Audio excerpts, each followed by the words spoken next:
So Richard, welcome. Thanks for doing this. I've just looked at all your participants, and there's tons of people that I haven't seen before. So there's obviously some people that know a lot about Foursquare, and then maybe some people that don't. So I would love you to kind of introduce Foursquare and just talk about what Foursquare is, what Barbados rum is, how you make it, that kind of stuff. Well, yeah, okay. It can be a little bit confusing because, yeah, we are the Seale family and we operate at Foursquare and we make rums called Dorleys. And obviously, a little simpler tonight because we're talking about a Foursquare brand. But to give you the history, so there are two separate histories. There's the history of Foursquare and the history of us, the Seale family. Our history is a little more simpler. Started my great grandfather in the 1920s. Maybe not so familiar to you Canadians, but maybe so. A lot of people don't realize, sort of back in the day, there was a sort of separation between distiller and blender bottler. As distillers were very much, agricultural operations and relied on the trade to get it to consumers, and all those famous brands that Scotch whiskey brands like Dewar's and Ballantine's and Teachers, they were independent of distilleries, and that's why they created blends for massive distilleries. And it's the same thing in rum. So in rum in Barbados, you had distilleries and then you had blenders, and you can see it in Jamaica. That explains why, for example, in Jamaica, there's a Wray and Nephew and an Appleton. How do those two names come about? Well, Wray and Nephew were historically blenders. And then an Appleton was a distillery, didn't have a brand. But Wray and Nephew purchased it in 1917 and eventually put Appleton on a brand. And so the same thing in Scotch whiskey. And in fact, a lot of people probably don't realize so many Scotch whiskey single malt brands, but they're actually all quite new. So the first single malt Scotch whiskey brand was 1964 Glenfiddich. And there's some single malt brands that are only about 20 odd years old. So there's this historic separation. So it's not so familiar with North Americans, but there's historic separation between blender and distiller. So that's very important understanding from where we came from. So my family, my great grandfather. And although we won't talk about so much about Dorleys, although you quite well can ask, Dorleys has quite a history in Canada. So my great grandfather and Martin Dorley, they were contemporaries back in the 20s. Martin Dorley started in 1920, and they would buy from the distilleries and blend and create their own rums. So that's us. How we tie into Foursquare is to understand a little bit the history of Foursquare. Now, Foursquare is a sugar estate in Barbados. Where Foursquare has grown sugarcane since sugarcane has been grown in Barbados, so from that 1640s. But when you look at those early 17th century maps, there are many estates in the area that's now Foursquare. But we can certainly identify the one that becomes the Foursquare from that early 1700s. And the oldest building on Foursquare would date to about 1730s. So eventually that one small estate takes up the whole area that became Foursquare. And so Foursquare became one of the largest estates. It became named after the region. In those early 1700s, the estates were just named after the owners. But that whole area was called Foursquare. And you quite well can ask me the root of that name, but the whole area was called Foursquare Valley. It's a sort of flat area and very good access to water, and became a very successful sugar estate. Now, back in the day, sugar estates did everything. So they were complete agricultural operation. That's why it's quite sort of, today we kind of see the distillery or whiskey or rum produced as a kind of industrial production, but their heritage is really as an agricultural production. And so back in the day, a sugar estate did everything. It grew the cane, and it took the cane into the sugar works, and they made sugar, molasses, and rum. And that's what Foursquare did right up until the turn of the 19th century or late 19th century. What happened is sort of a revolution went through in the Caribbean from mid 19th century in the French islands, but very late and early 20th century in Barbados, much later. And that's what we call centralization. And what that meant is instead of a sugar estate trying to do everything, the sugar estate concentrated on growing the cane and then sent the cane to a central factory. Barbados became centralized around the turn of the 20th century. And by, I think, 1920, we had about 30 of them.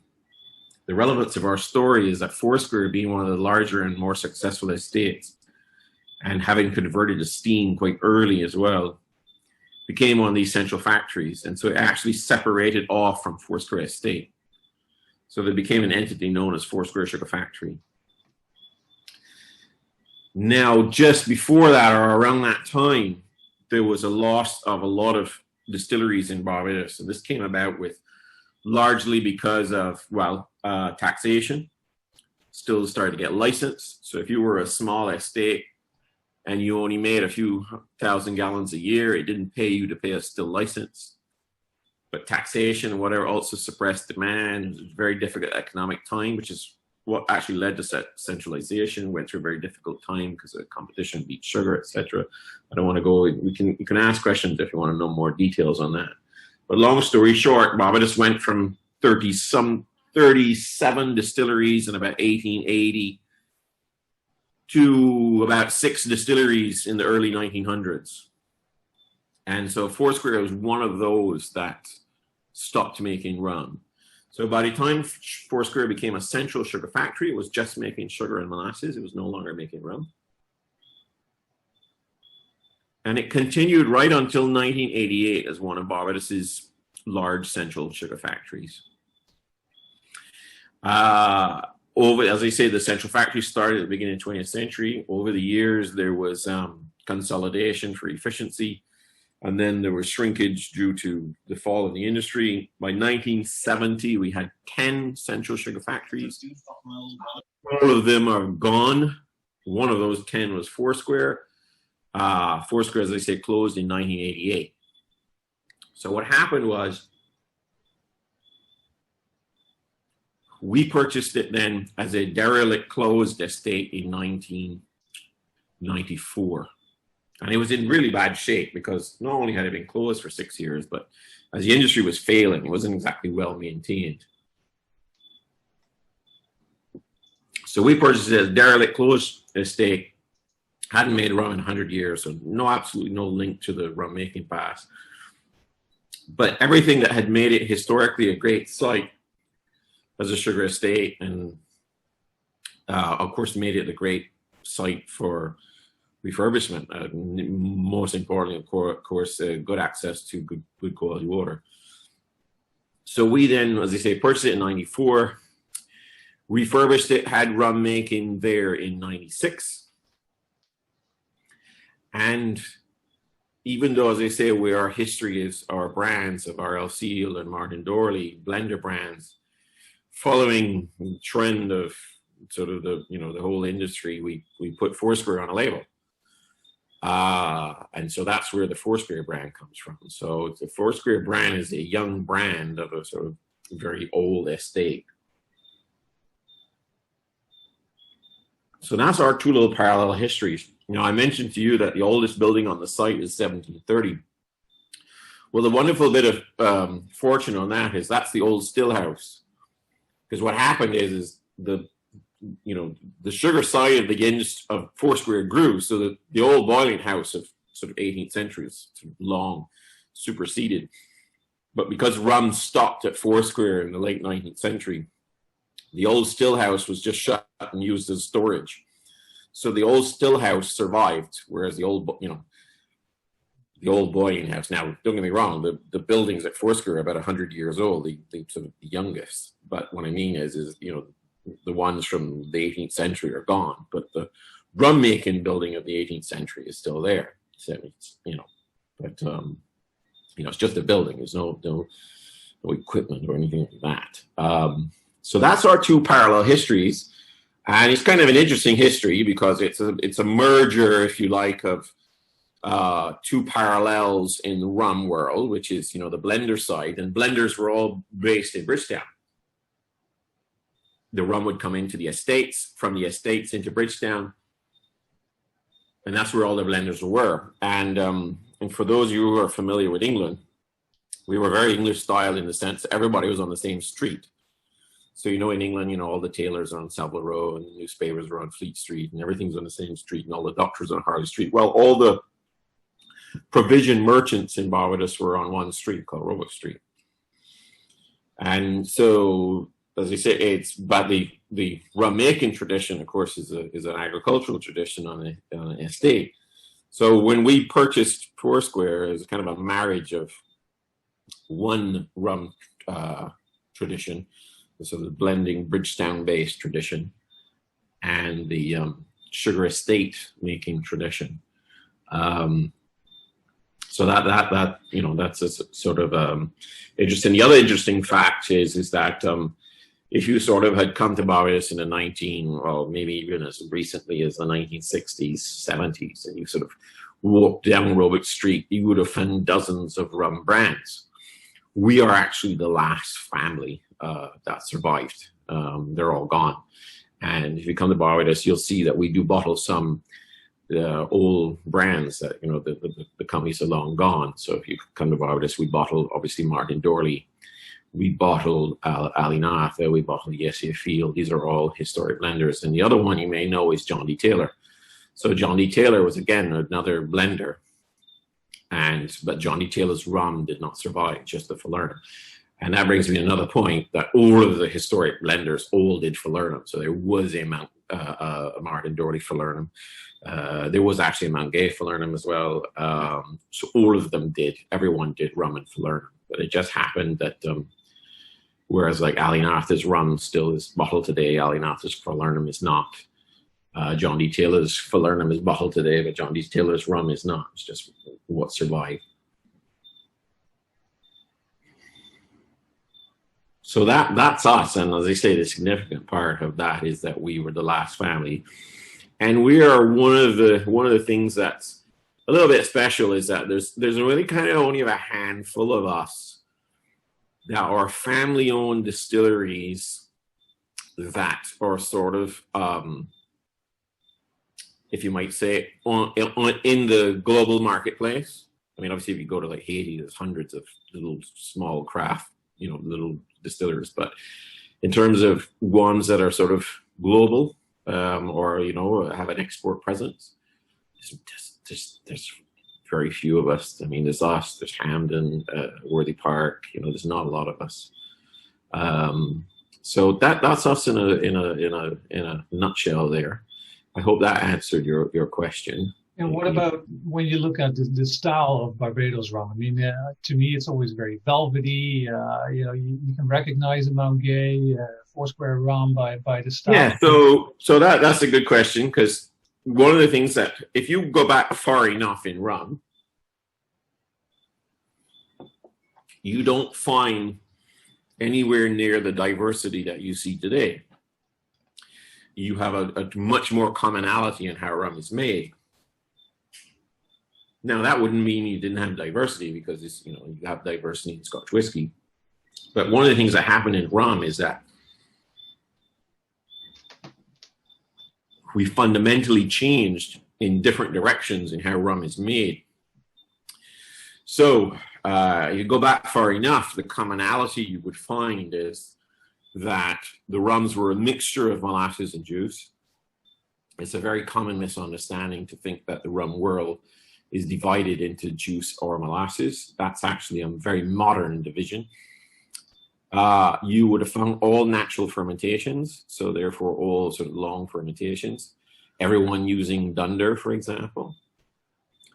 And of course, it would have been pot distillation, and quite sophisticated pot distillation, which still exists today. So in other words, double pots and retorts, really quite fascinating, actually. And I'm going to post some more information on that. It's quite remarkable how where you look at Scotland and France and you see the simple double distillation, and it's the simple double distillation right through. In the Caribbean, it's anything but, which is why today when you visit the Caribbean and you see the pot stills in the Caribbean, you see anything but a simple pot still. But the diversity happened really mainly in the late 19th century, and it was actually by and large a big consequence of that centralization. So famously, agricole is born out of that centralization. So you had a situation happen in Martinique where they were the earliest to do centralization, and small sugar estates that were sort of left out, if you like, then had to turn all their cane 100% into rum.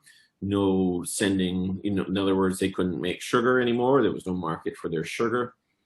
And at the same time, the development of the column still comes in.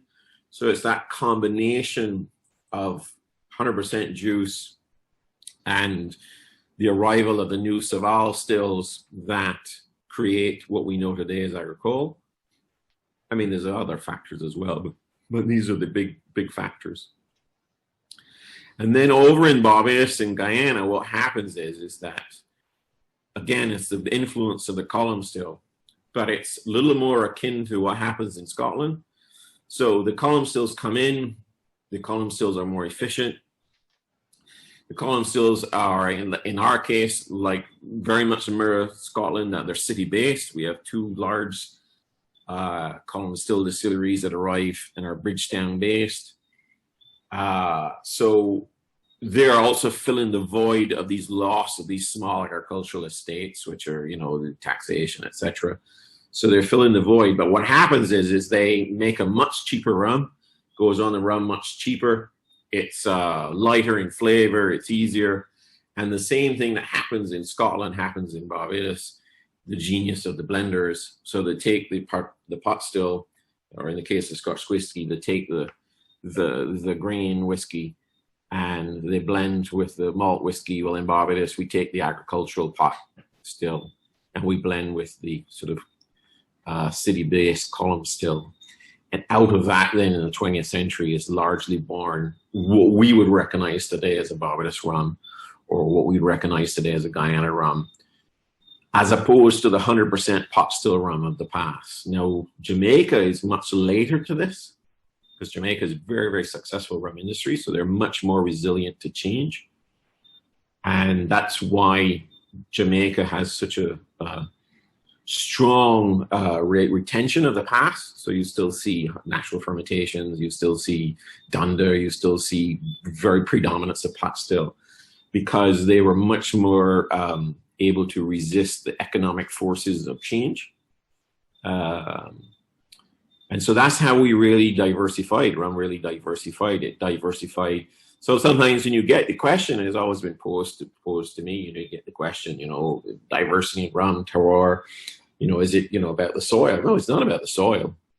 It's about, the soil plays a role, but it's about fundamentally making rum in a very different way. And I think also what can't be underestimated in terms of the geographical input, as opposed to the diversity from technological change. But the climate does vary. Everyone will tend to think of the Caribbean as all the same, but the climates in the Caribbean vary quite considerably. So you get a place like Barbados and the temperature really never goes past 30 degrees. Now I need to translate that for Canadians, about 86. And then you go to Guyana, it'll get a lot hotter. You get a difference in humidity. You could literally take a barrel over to Martinique, 2 barrels, put a barrel in Martinique, put a barrel in Barbados. And Martinique's just 140 miles away from us, and you get 2 different results.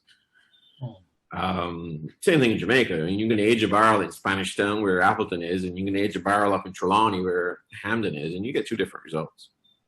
So in terms of the geographical influences, I would say the climate's very important. So that's part of the diversity. But I think sometimes it's underappreciated how fundamentally different the rums are made. So, you know, if you take something like Bacardi, for example, which is a whole nother, I didn't really talk about them, but that's a whole nother way in which they diverted off. Because the Spanish were quite late to rum making. You know, there's lots of bush rum and stuff, but they were quite late to a major industry compared to, I mean, you take Barbados and Jamaica, we go back to the 17th century, but it doesn't really take off in Spanish territories till the 19th century. So again, very different. So that, you know, why does a Bacardi rum taste entirely different to a Jamaican rum? Well, they're made in fundamentally different ways.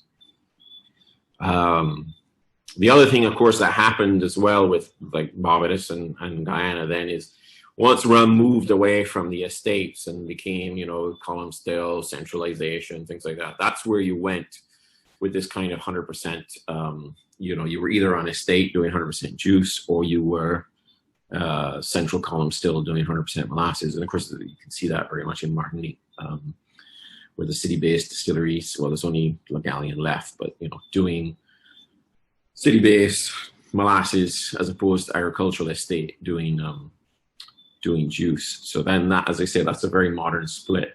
Now, that's one of the motivations why at Foursquare we brought back crushing cane again, because, you know, the kind of the oddity of when we resurrected Foursquare is that we resurrected an old agricultural estate, but we were kind of running it like a modern, sort of a modern distillery in the sense of you know, bringing in, you know, molasses from, you know, a central sugar factory into, so in other words, no link to the immediate environment. So one of the motivations of bringing back crushing cane and making a rum again from molasses and juice was to sort of resurrect, you know, what it really meant to be an estate distillery.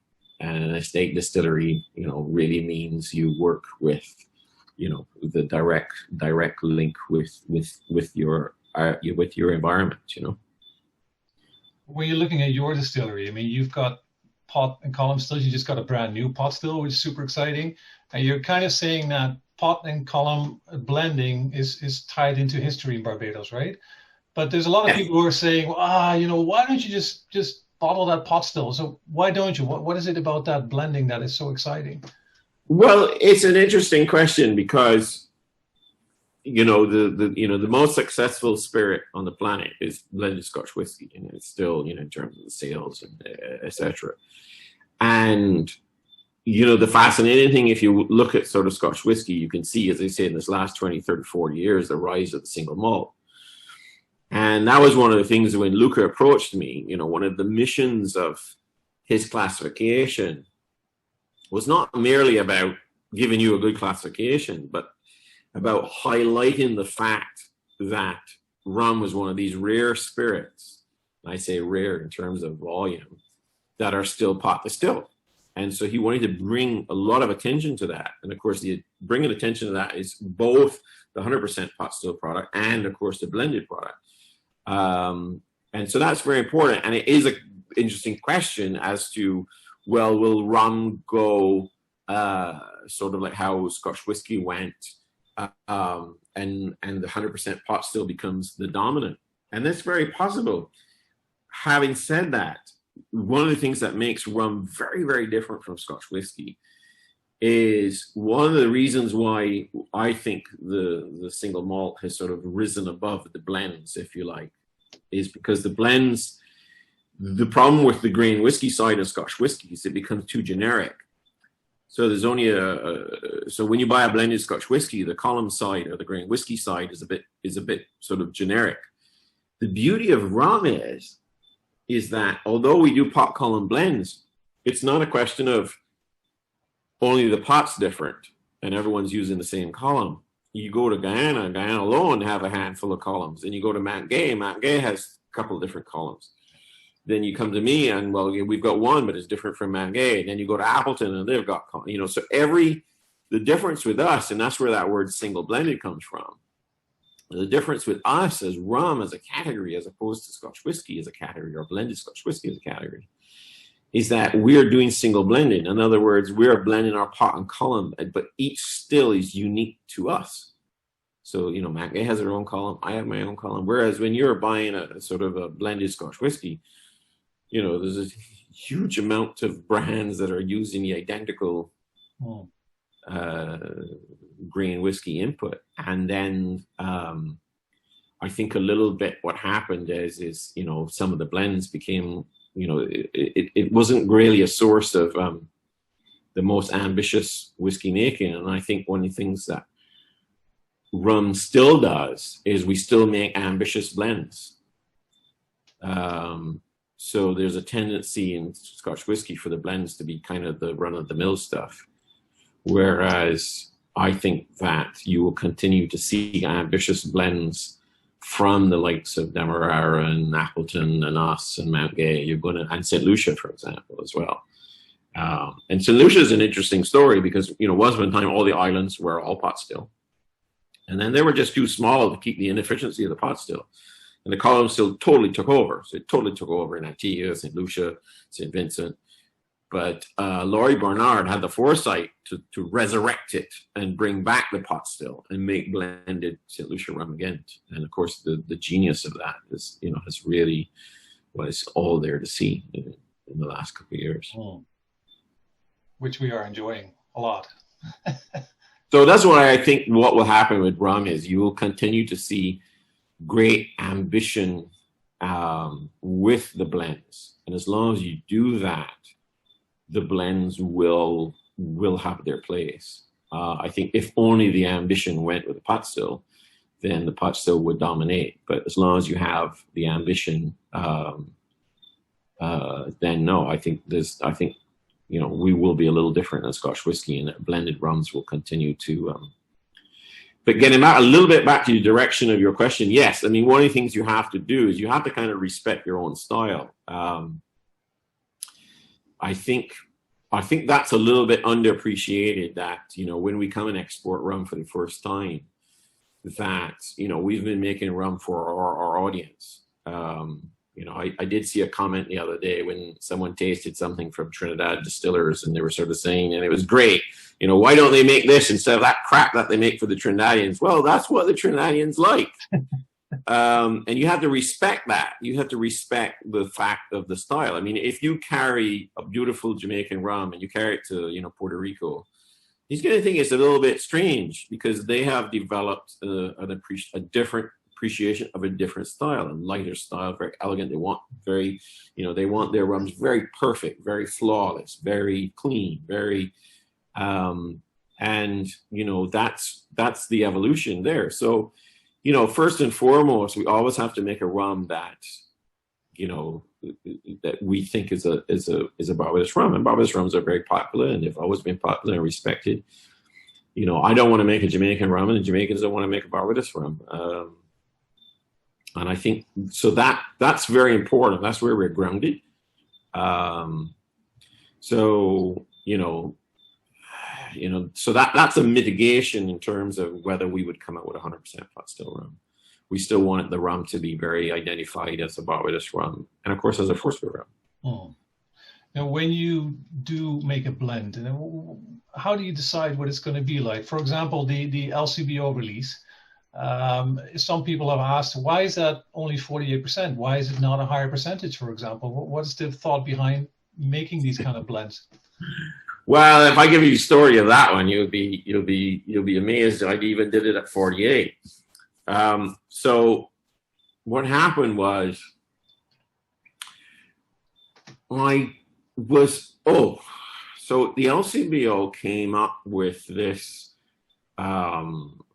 online thing. So instead of you having to sort of go through the ordeal of a listing, you could with an agent have a product sold exclusively online. And so remember we did that with Foursquare Premise. Yeah. And the LCBO made it as difficult as possible to do that.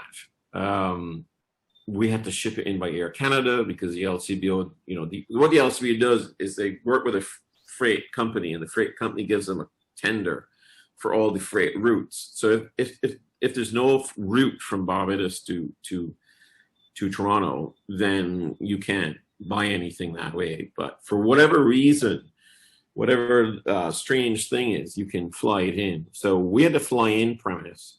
It was only sold online. And of course, you guys would remember that they kept putting it as 6 bottles. And what was even so frustrating is that, you know, they would decide to do it and then we would ship them, I can't remember, like 50 cases or something like that.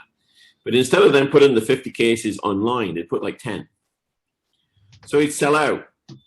And then people get annoyed and frustrated. And then you had to go to them and then they'd put another 10 cases back on.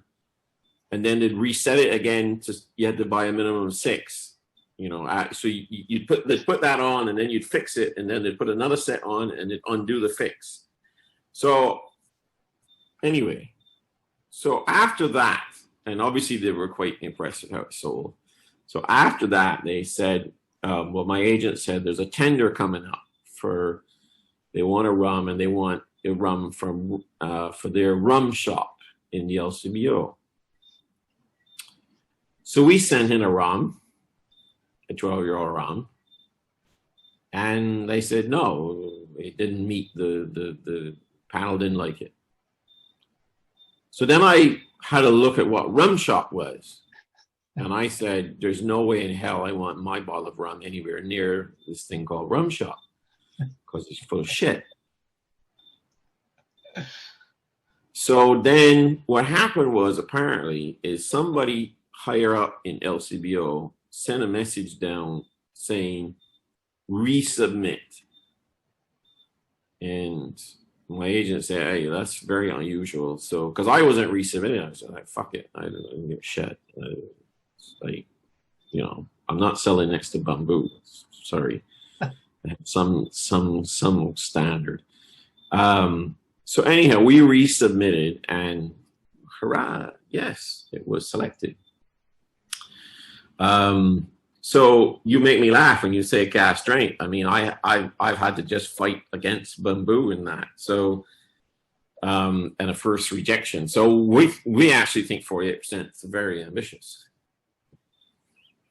But why? Is it because of the LCBO, or is it because you're thinking it's better for the Canadian audience to have a 48% and then maybe the next? Oh yeah. In other words, what I'm saying is that you're going up against a very difficult scenario. The LCBO is going to make it as difficult as possible to sell. I mean, for Christ's sake, they put the first set. I mean, then we made the 300 cases and they only ordered 50 and then sent them up to Barry, you know. So it's like they're going to make it as difficult as possible. And, you know, I know nothing about the Canadian market. So I have no idea, you know, if someone's going to buy this bottle, you know, and they're accustomed to buying, you know, bamboo, and then they buy this bottle and they think it's absolutely horrific and it's, you know, rocket fuel. I keep trying to, I try to explain that to people, and you've got to remember that us enthusiasts are a very small percentage. Mm-hmm. There's a hell of a lot of people out there that think drinking 48% is, you know, madness, and cask strength is, you know, madness.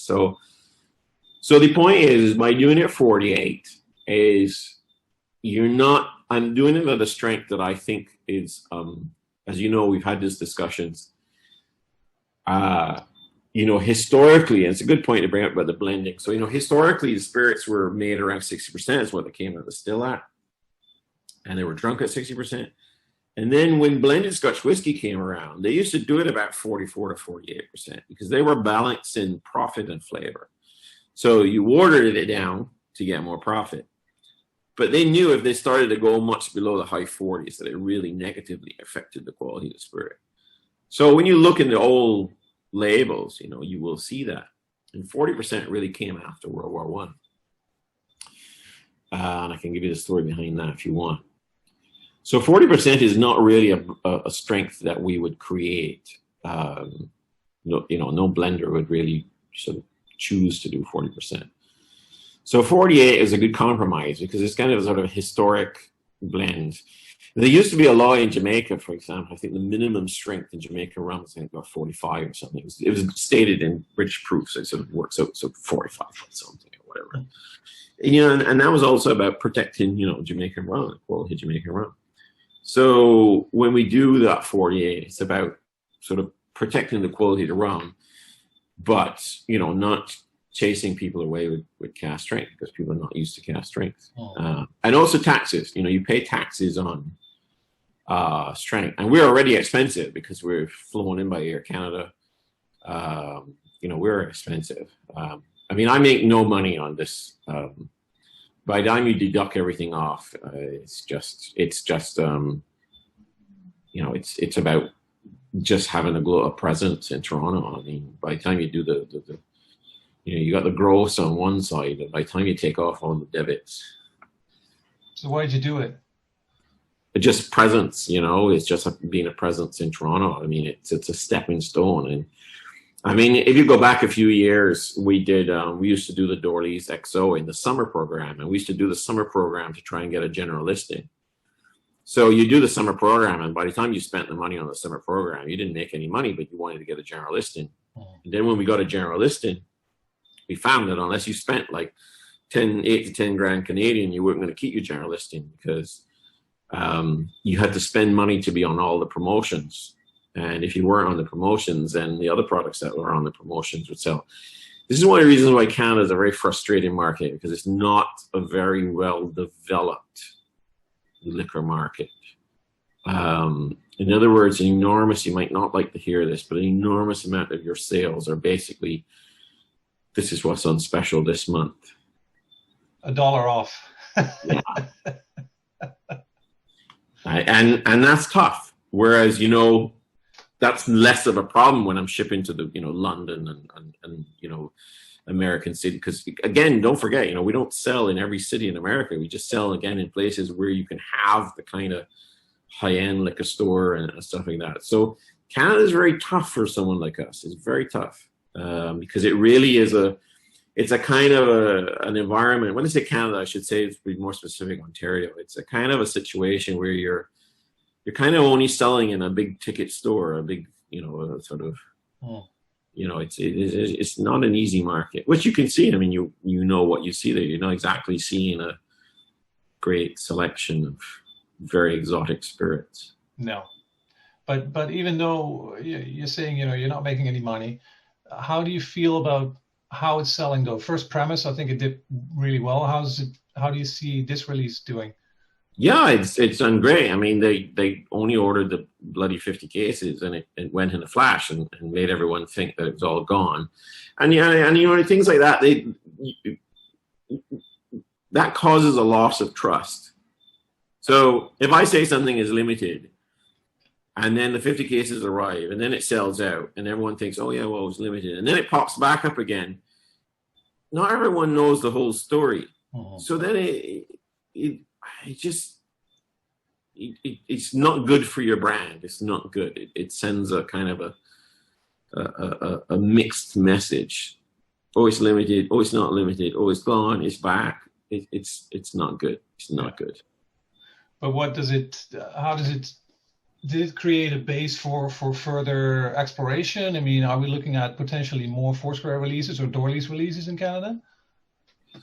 Well, that's a good question. That's a good question. I don't know the answer to that. And, you know, these things are seeds. So it's about being in the Toronto market, you know, it's about being in the Ontario market. And, you know, the next step could be 5 years from now. It could be, you know, I mean, you know, it's difficult to say. How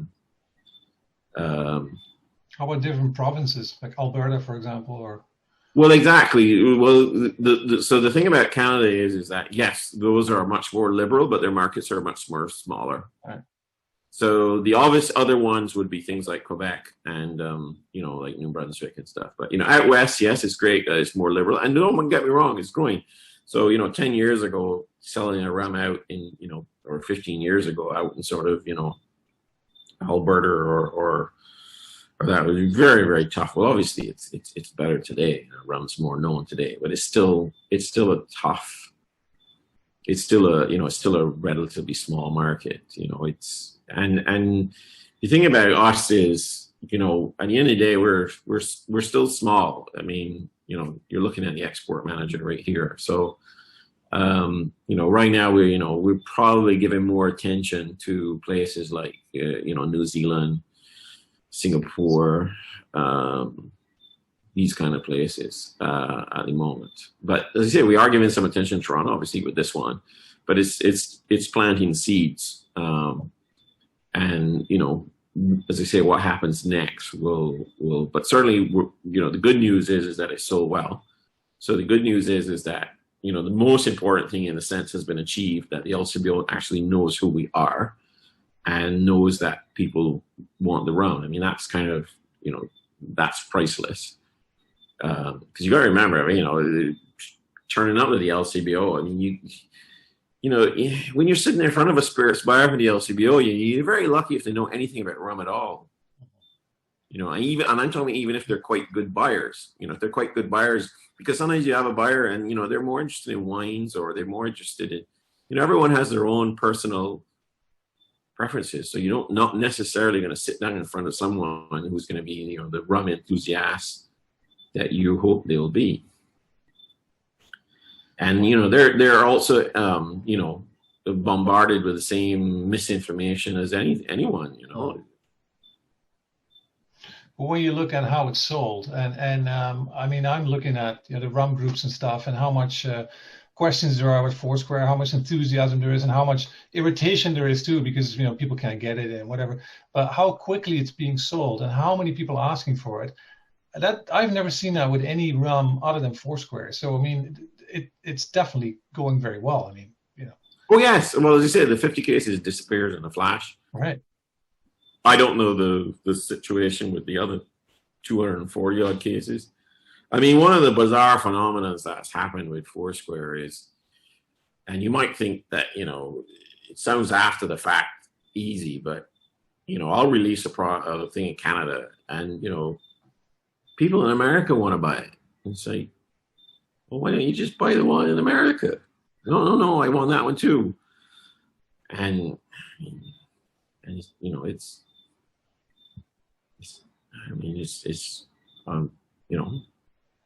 just amazing to watch it. I think it's an obvious sign when, like, I've been in several LCBOs where I've asked the staff about these bottles, and all of them are saying, we haven't seen anything like this. We haven't seen anything go this fast. It's a sign. Well, I think one of the things that I think this is also a reflection of a slightly bigger issue, not issue, but we're living in a world with great communication, way better than I would have had 10 years ago. 10 years ago, you come up with a new product, you put a press release, and you hope 3 people read it. Now we live with great communication, but we were always a big, massive market, and now we're still a big, massive market, but now we can reach it. So let me explain what I mean. It's like, so we would sit back in Barbados, 10 years ago or 15 years ago and think, okay, we're going to export, let's go and export them up to America. And, all we need is, 0.001% of America. And it's a huge demand. But the problem is you couldn't even get the 0.001 because you needed communication and money and all the rest of it.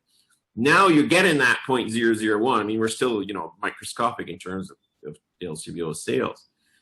But we now have the ability to create that niche demand. And of course, we're small, so therefore, then you get crazy things like that happen. Because, in other words, there's a mismatch between, there's 1,800 bottles, but the mismatch is once upon a time when someone produced 1,800 bottles, there's no way they could communicate to everyone about them. But now, because we live in this so connected an environment, that the amount of people that learn about that 1,800 bottles. I mean, in case you remember the story, when I did the first one with Luca or Foursquare 2006, and it was 2,400 bottles, and we thought that was a lot of bottles. Expensive rum, 2,400 bottles, and I remember one of the things that probably contributed is that there was quite a delay between when it was sort of announced and when it was released. And Luca phones me, from Italy, and he's it's gone. He's telling me it's gone. It's gone. He sort of started at 9 o'clock in the morning, and by 11 o'clock it sold all. And he was blown away. It's like, it's gone. It's gone. So yeah, but that's because we're still the uber niche, but I think our communication amongst the uber niche is really good. It's really good. One of the questions from Rob Pettigrew, who's on this call as well, he was asking, what can we do as rum enthusiasts to help get more good rum into this country, and specifically Foursquare? Well, right now you're doing everything possible because you're buying it. So the greatest message is you buy it. I mean, people think sometimes that that we lead on some things like cask strength or whatever. No, it's really the consumer that leads. It's really, if you want it, you'll get it. It's why, for example, we see so many brands telling us, there are no additives, there's no sugar or whatever. I mean, we helped educate, and then the consumer went and said, I want it. So, so a lot of brands now pride themselves in saying, this rum is pure or whatever. And so that's what happens. It's like that movie, if you build it, they will come. Well, if you guys ask for it, you'll get it. And it goes all the way back. I mean, you take, for example, something like chill filtering. Well, everybody chill filtered because you wanted your product to look good on the shelf. And I actually laugh about it because it's something that we came full circle on. And let me explain. So back in the day, we never chill filtered. Chill filtered? Sell in Barbados. You sell fast. Chill filter. There's a small little blender. And then when we first started to export, we were like, okay, we got a chill filter because, we're exporting now. So, the product's got to look pristine. So we chill filtered. And now the world's come full circle because the consumer now says, I don't want chill filtering. So now I send out bottles without chill filtering, and they get cloudy and stuff like that. But, 10 years ago or 15 years ago, the idea that your product would go cloudy on a shelf was heresy. Now that's a badge of quality. It's funny in the chat, Tara and Martin are saying, when they call the LCBO about the Foursquare rum, it seems like the LCBO people already know the product number by heart, and they're saying, oh, that rum, yeah, it's going like crazy. Never had that many calls. I think that's pretty rare for an LCBO. Yeah. I'm gonna 1 second. Yep.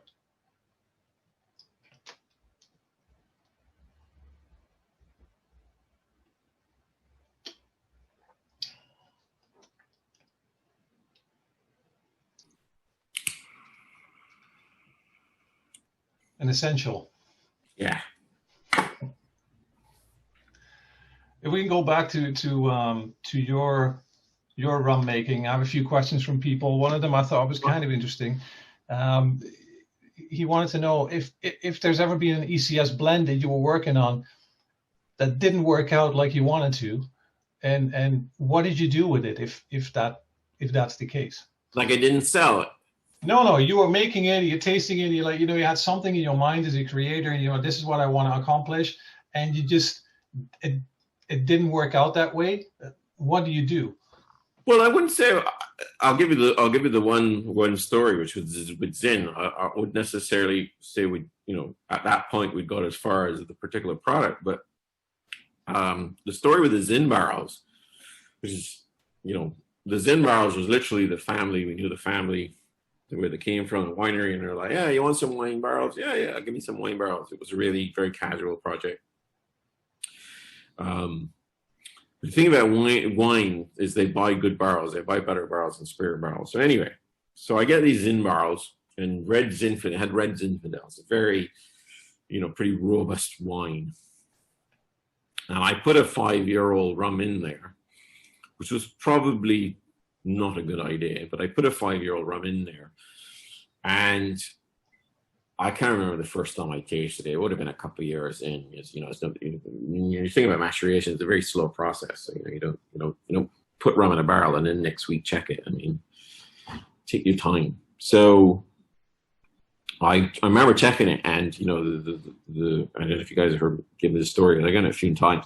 You know, the nose on it was incredible, and the color on it was incredible, because the thing about wine is, you know, when you buy a bourbon cask, well, you know, a clear spirit went in, so the only thing the bourbon did was take color out. But when you buy a wine puts color into the wood, right? So you put a spirit in, clear spirit in a wine cask, and it gets, you know, it's going to stain your spirit. And so out would come this beautiful color, this beautiful nose. But when he tasted it, it was just too robust, too tannic. It wasn't nice. And as a broader answer to that question, what you do when you have something that's not tasting good, well, there's two rules in this spirits world, which have never failed me yet. The first solution is time. So if something doesn't taste good today, you just give it more time. Caroni would be the priceless example of that. You know, it got left back. Why it was stuck there, because nobody really wanted it. So you time. So my first solution was time. I'll leave the Zin alone. And every year I would taste it, and it was, again, the nose was better and better. The color was better and better, but I didn't like the taste. So then the other solution, as I say, there are two never fail solutions. The second solution in the world of spirits is blend. And so I blended it, and that was the Zincash blend, which is what it was called, Zincash blend. Wow, and that went very well. What did you blend it with? Just bourbon cask? Yeah, just a straight. So by the time I took that out, it was 6 years into Zin. It was 11 years old, and I was just thinking, time's not helping us. Let's get this bloody thing out the barrel. And so I blended it back with some straight 11-year-old 100% ex-bourbon rum, and that was Zincash blend. Okay. And when you decide on blending, Ruben is just asking, and I had a similar question from somebody else. What is your goal in blending pot and column? Is that just on flavor, or is it a certain percentage? Is it on cost? What is it? Well, what happened was, just to give you the history, a little history on that. So obviously, you know, before columns came around, you put 100% pot still in the barrel, and then when columns came around, you put 100% column still in the barrel. And so if you go to all most of the distilleries in the Caribbean, you see them separate.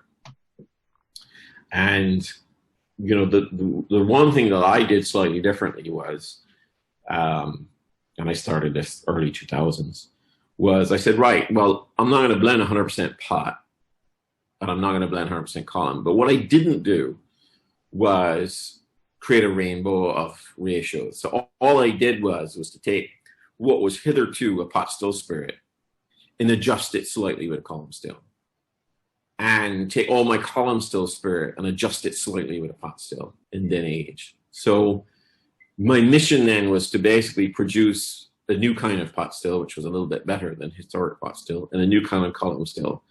So then I would still follow the historic Barbados traditions, i.e. in terms of blending pot and column and the typical kind of ratios. And so we kind of, we would say we stick within the range of what creates a Barbados style rum.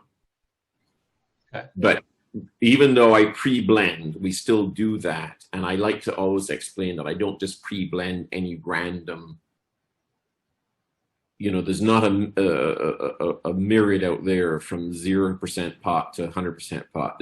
There's only heavy pot and heavy column, as in high amounts of each.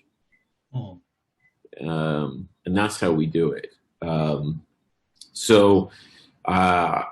Yes, there's a typical percentage in that sense in pre-blends, and there's a typical percentage in terms of the Barbados style.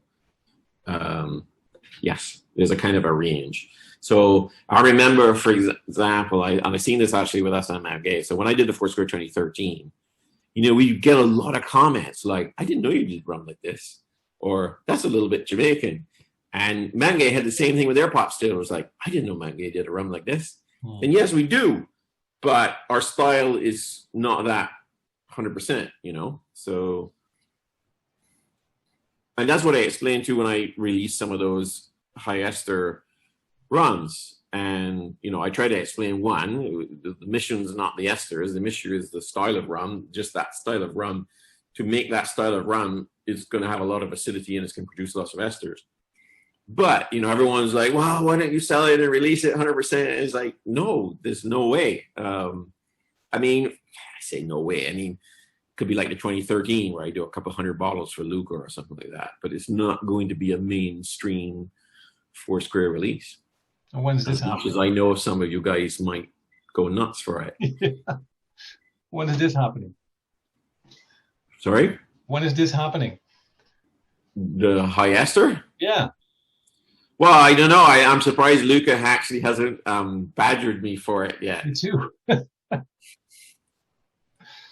we've been, but the and I think you guys have seen my posts on this, and I think sometimes that's lost from history that all of these high esters, and I'm not even talking the German high esters, but they were always blending. They were always tools in blending. When you look at those historic Jamaican rums, and I think sometimes we discuss this where people have gone to Jamaica thinking they're going to find like the highest ester rum they've ever seen, like people who go to India expecting to find the hottest curry. Or you taste an old Jamaican rum, the old Rin FU17, and you think you're going to get some high ester, and you don't, because that's not what they made. Mm-hmm. Well, are we looking at, so you're going to blend it mostly, right, the high ester, but is that something that's happening in a year time, 2, 5, 10? What's the... Oh, that will take a while, because this is all fresh rum, yeah. Okay. Now, Ryan just asked, and there's a few people who asked this question, and he's one of the most passionate Foursquare people in this group, I think.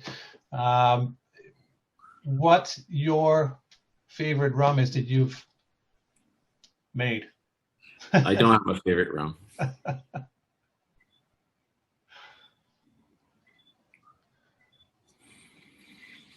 I don't have a favorite rum. I sometimes give the answer to this question, Dorley's XO, because Dorley's XO is a very important rum for us. It was the first I did, but it was a rum that we did. We didn't do it for export, but we did it right on the cusp of exporting.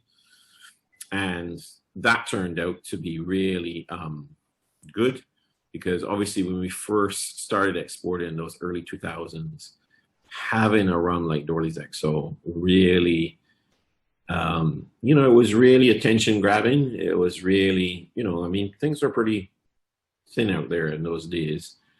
And, if there was no Dorley's XO, nothing comes after.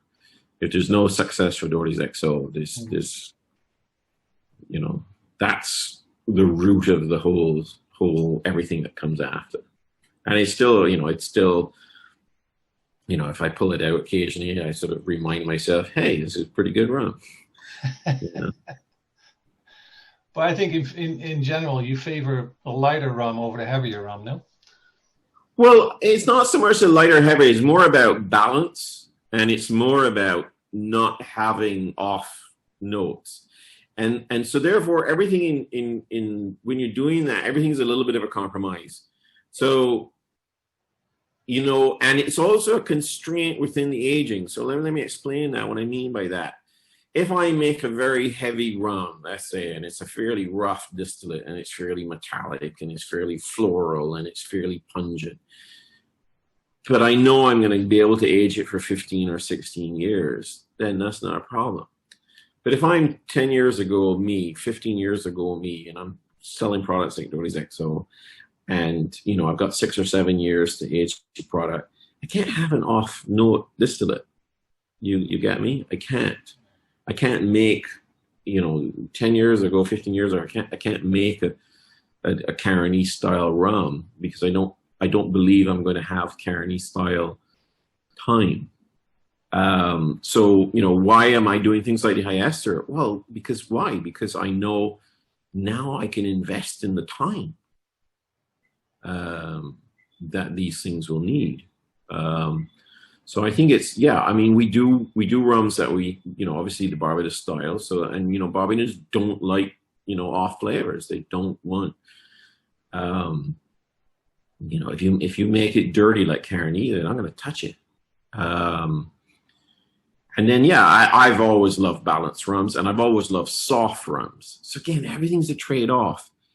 You know, if you go for a lot of pungency, it can be very sharp. And I love, so one of the reasons why Foursquare has done as well as we've done is because, of course, the marriage of soft rum and cask strength is a beautiful thing. You know, I mean, I will tell you honestly, for example, like, you know, when I'm drinking, you know, with my friends like Hamden, I'll prefer the 40 something. Oh. Because the cask strength is just a little, you cut it back down a little bit, perfect. And that's a fair point. Every rum has their zone.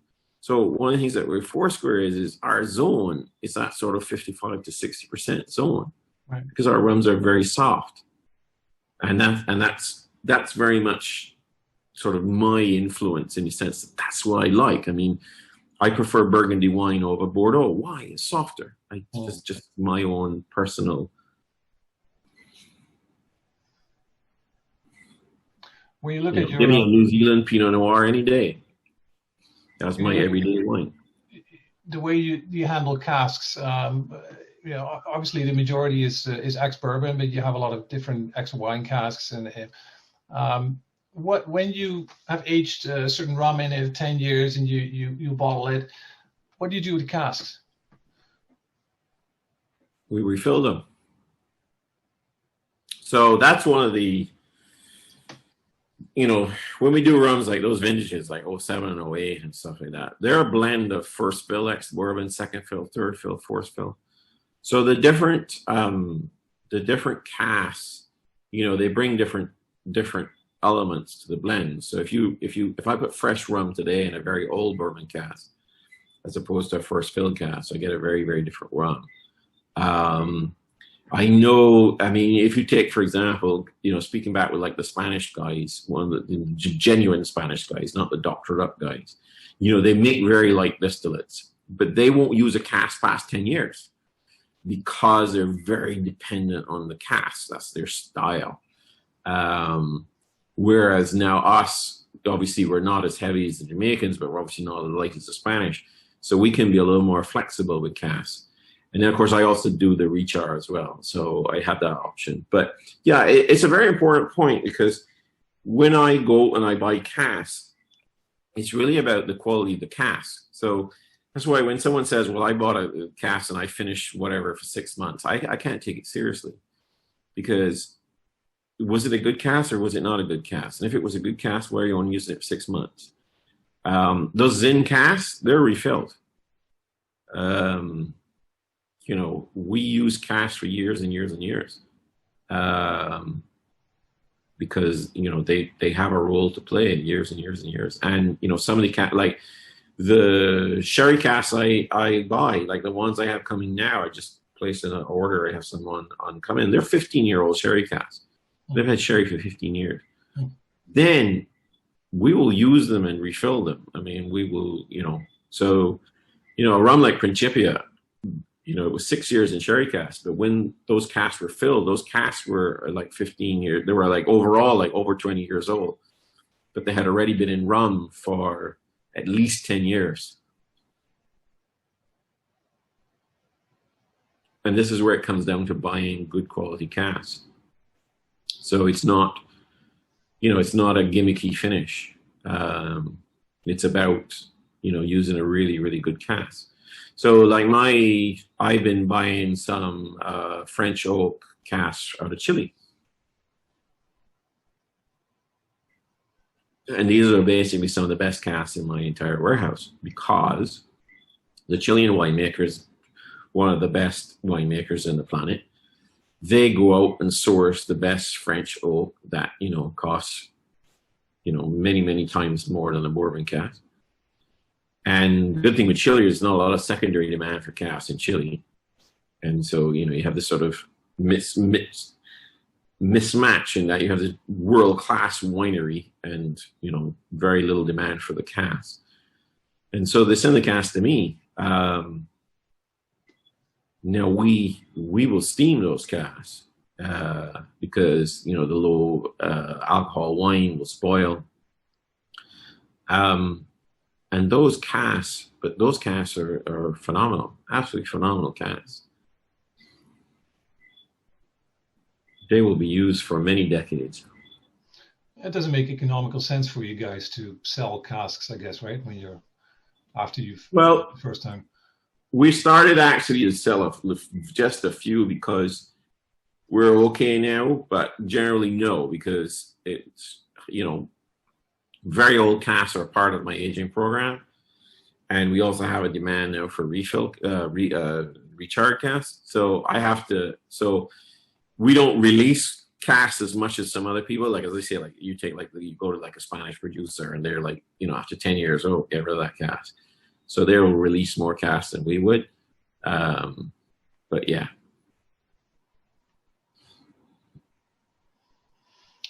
I'm kind of through with my questions, but I'm sure there's people who have questions. Are you okay for time to still answer some questions? So if there's anybody has a question, just unmute yourself and go for it.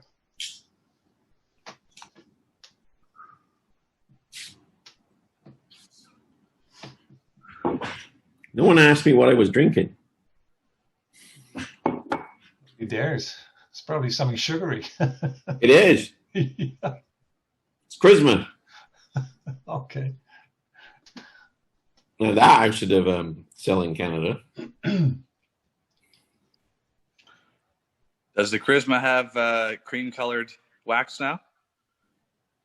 It has cream-colored wax, yes. In this market, in the U.S. market, when we eventually sell it to the U.S. market, it will not have the wax.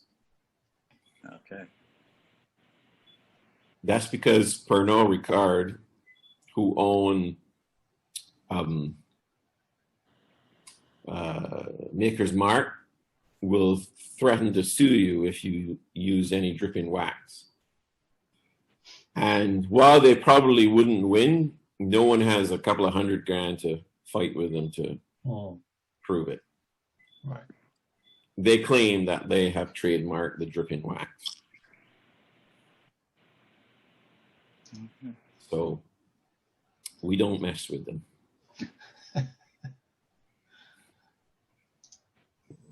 Anybody with questions? Come on, don't be shy.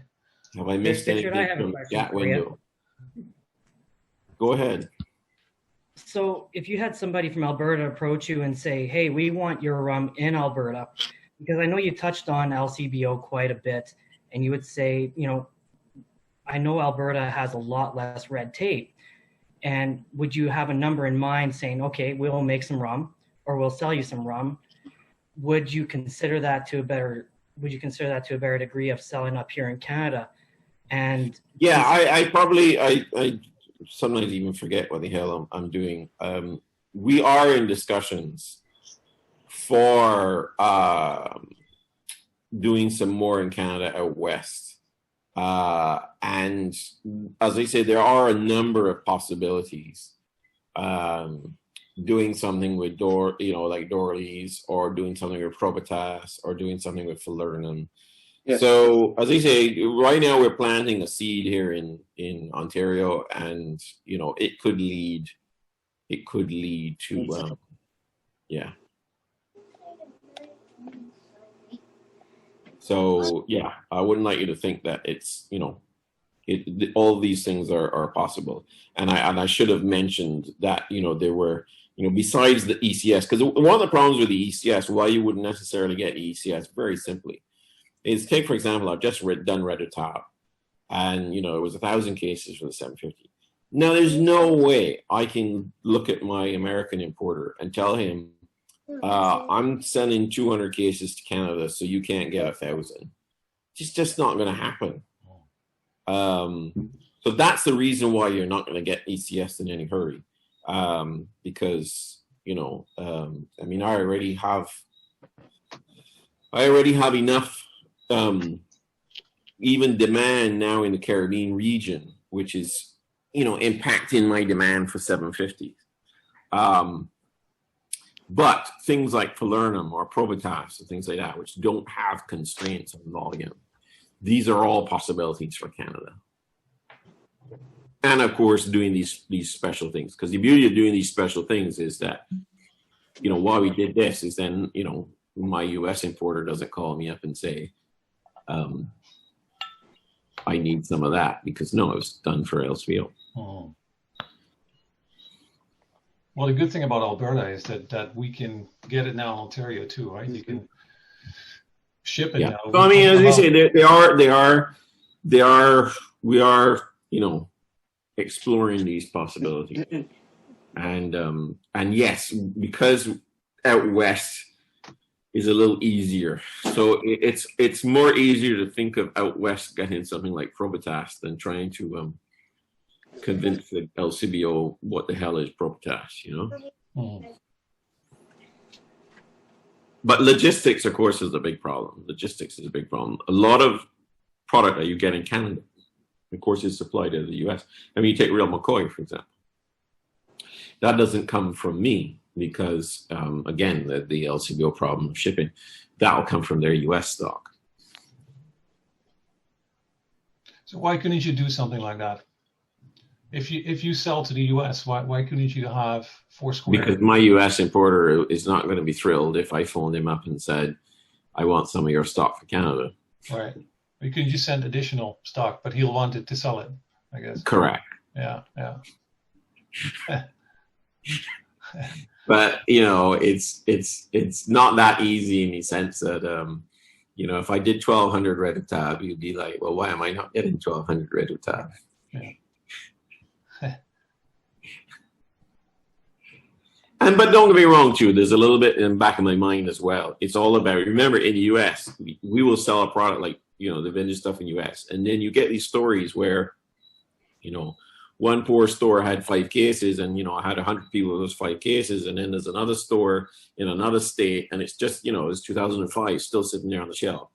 So there's a little bit of that in the back of your mind that, you know, you don't want to, I mean, that's why I do these feelers for Canada, because there was a little bit of my thought when we did premise. I mean, I know it all looks great in hindsight, but trust me, beforehand, it doesn't look, you know, it looks much more risky. Mm-hmm.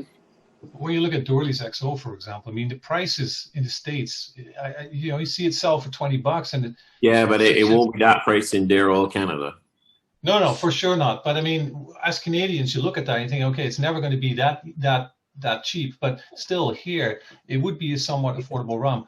Well, it's so versatile and so easy to drink, and you can use it in cocktails and everything. You can use it in everything. And see, one of the other things that's happening in the Canadian market, which also makes life difficult, is that people create a lot of special pricing for Canada. So we might find that, okay, we're competitive with this product in the States or in England, and then we turn up and give our price to Canada, and then we find out there's no way they're buying at the same price. So people give, because big companies want to hit a certain price point. So, you know, big ones. I mean, take, for example, Appleton. I think Appleton sells Canada way too cheap. Very cheap. And I think you guys have had some increases. Yeah, but still. Yeah, because I think Campari's come in and said, hey, what's this madness? Stop this foolishness and giving away the product. So, of course, if someone as good as Appleton sells cheaply, well, then, you know, we're fucked. Yeah. Plus Eldorado, too. Eldorado is cheap for what it is, too. Exactly. So that's what they do, is they create a sort of concessionary price, which they can afford to do, but we can't. Yeah. So it's not easy, but hey, this was if you told me 3 years ago I'd have a special release for the LCBO, I would have said impossible. So who knows? Slowly getting there. Exactly. Anybody else with a question, please? I had a quick question. So, Richard, as you know, we don't get that much selection in Canada. What would you say if someone was looking for another product and they couldn't find Foursquare? Are there any other distilleries or other brands that you'd say make a similar product that we could look at?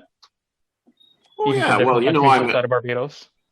Well, you know, I'm always going to trump I'm always going to push the what I call the authentic producers. So you'll never have any trouble from me telling you to go and look for an Appleton or a Mount Gay or anything from St. Lucia, or, you know, they're first and foremost. If you particularly like the Foursquare Barbados style, I mean, obviously Mount Gay is the obvious one.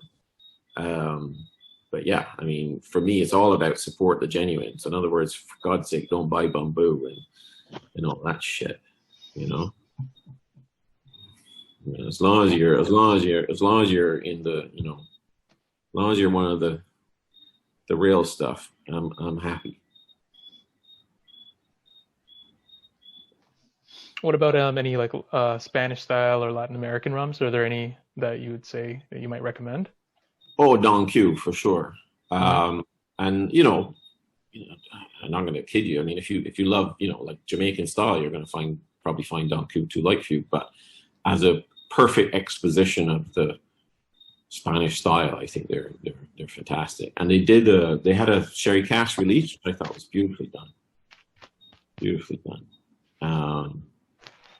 And again, they're ones, you know, it comes back. You can go to visit, you know, I visited with Don Q, and they'll have some heavy rum casks, you know, because they do single column rum. And, you know, I mean, people go nuts for it, but they can't release that in Puerto Rico. Puerto Rican don't want it like that. But you know, Roberto's told me, hey, I'm making more single column rum because he knows in the future he may want to have more single column rum for some more sort of different kind of Don Q releases. But, you know, Don Q being very old, or the real kind of true exponents of the Spanish style. Whereas, you know, it's kind of sad that a lot of newer producers out of Central and South America are called Spanish style, and, you know, ones where they're all sort of doctored up with sugar and added wine and all that. I mean, that's not the real Spanish style.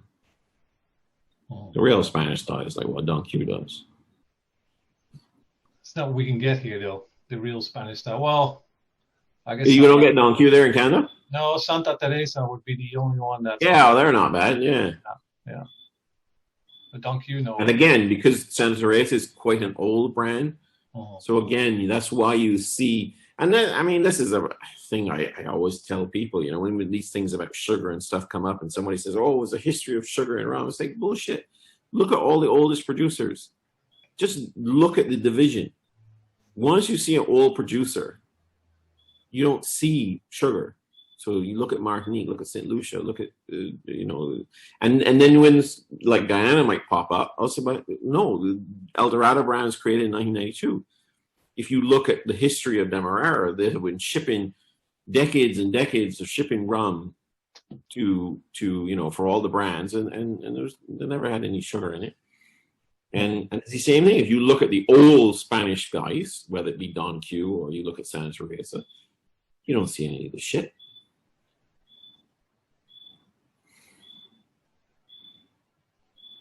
You know, and I think a lot of people don't realize you get a brand like, for example, you know, you know, you're recording me, but I'll call the end. You know, you got like Zacapa. I mean, Zacapa was created in like 1970s.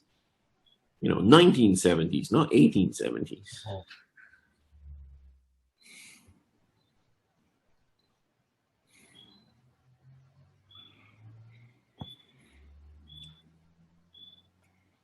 Yeah, and Don Q is like, I mean, they're a big family, but it's also family owned. So it's one of the, again, you know, there's not that many of us left.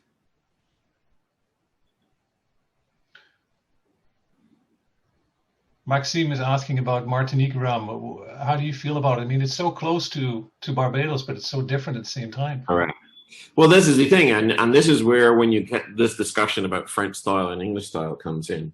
And, you know, the reason why we don't like the terminology is because we don't like you to think that it was, you know, French people making the rum or English people making the rum. It was Barbadians making the rum and Martinicans making the rum. But even though we're 140 miles apart, because that was a French colony and we were an English colony, two different markets. So, you know, selling to two different sets of people, you know, we could have been 1,000 miles apart in terms of, you know, because of the economic environment. You know, it's not the global free trade of today. And so, yeah, they developed their completely different style of rum. And the funny thing about that too as well is that compared to what they were making from the molasses side, the agricole was considered the light and delicate and elegant rum. And, because the stuff that was coming out of the molasses side was really heavy, kind of more like Caroni and that. Is that where the term rum industrial comes from? So the term rum industrial was much earlier term than rum agricole, and that was because of the centralization. So that is when you had a distillery in the city, and they were in Saint-Pierre, and it was a column still distillery taking molasses from a central sugar factory, something that didn't exist before this time. So centralization created a central sugar factory. The central sugar factory now could send vast quantities of molasses, which could be then consumed on an industrial scale by a big industrial distillery. So rum industrial wasn't because it was from molasses. Rum industrial was because it was giant and in the city. Hmm. In rum agricole terminology, which I don't think that terminology started being used much before about the 19th. Very, very much more later, early 20th century. But, came about in the late 19th century. That was the farmer. That was the, who crushed his own cane. So he was rum agricole. He was an agricole producer. And, it's not because he was using fresh cane juice, because, of course, back in those days, you would use syrup as well. And, they decided in the 90s to codify agricole as being only pure juice, as being the best of the best. And, so that's what they've done. And I think it's also another good example where, we've had this sort of caricature of that a GI is everything that ever happened in the past. No, a GI is what you want to protect. So they decided that henceforth agricole rum could only be fresh cane juice, and banished forever the ability to make agricole rum from anything else, syrup, molasses, whatever. Oh.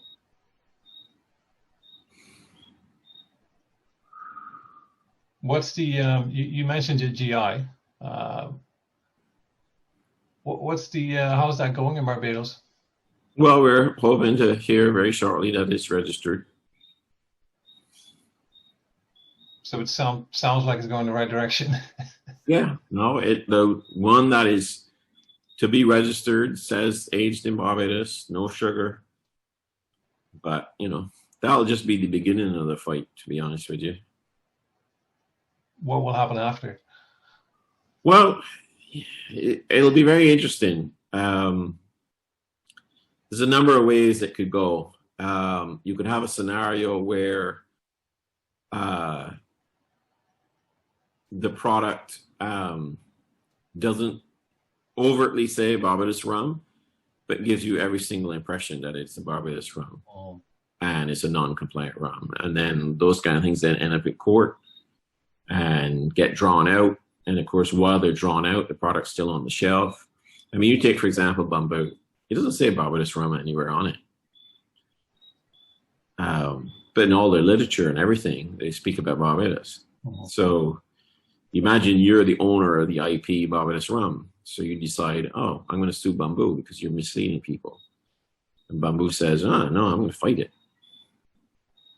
Well, it stays on the shelf at the LCBO as a Barbados rum that whole time. Right.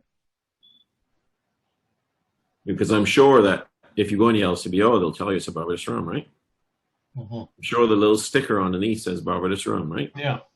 Yeah. But if you look on the label, it doesn't say Barbados rum, does it? Well, it's kind of the same as the 23 on the bottle of Zacapa, right? Yeah. If you went to the TGB and you said this is a violation of the law, their defense would be is the 23 is not an age statement. Mm-hmm. Right. So therefore, they are not breaking the law. Yeah. It's just a nice number 23. So in a sense, after the registration of GI, the shit hits the fan. Where we think that it will work for us, or we hope, and this is why I discussed with the lawyers, is that people wouldn't necessarily want a public fight. So, you wouldn't necessarily want the PR oh, my brand doesn't meet the standard of Barbados rum.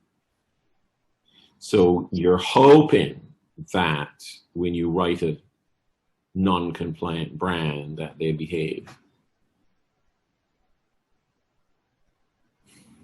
But who knows, huh? Mm-hmm. I just had another question come in from Matt. He's asking if you've ever had the desire to coordinate with another master blender to produce something together. Well, that's what we did with Probitas / Veritas. So that was born out of a trip to Hamden, very famous trip. That was Luca and myself, well, obviously Gail as well, and we stayed with the whole Huzzy family. They're the owners of Hamden. We stayed at the Great House. They just use the Great House for special occasions. Nobody lives there.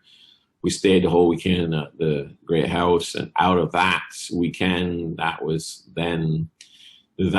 part of the relationship building between Hamden and Luca, which of course led to the Hamden brand and all the importation of that. And one of the discussions at that trip was, let's create a white rum together. And so that was working. So the Hamden side came from Vivian Winston, the master distiller there. So yeah, there's that. And Maggie and I, a privateer, have discussed a couple of options as to how we might do a collaboration. Nice. And how is that different from Equiano? Well, Equiano is maybe less collaborative in the sense, what I mean is that was very much Ian's baby. Uh-huh. So Ian basically came to me with the idea, and he kind of sort of done it on his own. So he got some Mauritius rum and he got some my rum. I think he took it like my Doherty's 8-year-old, and he was like, let's put them together. And so that was not as directly collaborative as Hamden. That was more of, we'll send you this rum, and what can you do with it? And and very much all Ian's idea. So not quite the same thing. Okay. Because don't forget as well, you're also working with aged rum, so it's more of a sort of afterwards. Whereas with Probitas and Veritas, that's created ab initio. Everything that went into that was created for that. Hmm. So a real true collaboration. Are there going to be more collaborations with Hamden? I mean, that was very successful. Yes, there are going to be more collaborations. Good. with my Jamaican friends. All right. Well, you heard it here first. When's it going to happen with Maggie? We're thrashing that one out. Okay. And there's a couple of projects on the scene that I can't really talk about, but there are collaborative projects involving some interesting people. But trouble is, when you deal with some big companies, you have to keep very quiet. Hmm. So big companies like Campari? It's not Campari, but I can't say anyway. So. Okay.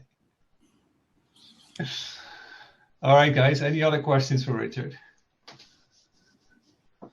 Hi, Richard. It's Rob in Edmonton. I've got a couple of questions, if I may. Sure. There was some talk last year about Real McCoy 3 coming to Canada. Any news on that? Well, I don't deal with that on that side at all when it comes to the operation of the brand. So, no, I hope so. I know that with Real McCoy, obviously a sort of global approach is very much it. And of course, they're dealing with products like 3 and 5, which are easy to scale up. So I imagine it's going to come. It's only a question of when. Okay, thanks. Second question, I found it interesting you talking about the history of rum and how it was all pot still, dunder and so forth. So if you go back far enough, would Barbados rum have tasted similar to what Jamaican rum does now, like the high ester, funky? No, I would say it would taste similar to what Jamaican rum was then. But we've all evolved. But yes, in other words, what I'm saying is that if you came to Barbados sort of mid-19th century, you would have found very similar rum making methods as the Jamaicans. Would they have tasted the same? No, because obviously the climate and the different soil and all these things. But you would have found, in the same way that you could visit two single malt producers or two cognac producers and find commonality, you would find commonality. So you would find similar methods. But it was, on the estates, it was quite interesting because one of the things you had to work within the framework of the sugar industry. And so what that meant is a lot of your decisions were dictated by the sugar industry. And let me explain how significant that could be. So in Guyana, in Demerara to be precise, Demerara is very, very famous for their sugar. They're sort of the earliest in our region to do vacuum pan sugar. So their sugar got a very high price. And so one of the things they would do in their sugar factories is they would use a vacuum pan. They would do the molasses. They would do, the triple boil molasses. So 3 steps in a vacuum pan because they wanted to make as much sugar as possible and not as much molasses. Because they got really good price for the sugar. And now you go over to somewhere like Jamaica now, and you go back far enough, and if you go back far enough in Jamaica, actually in many cases, majority of the product going in was juice or like first boil molasses, because their rum was more valuable vis-a-vis their sugar. So Jamaica, for example, wasn't very famous sugar.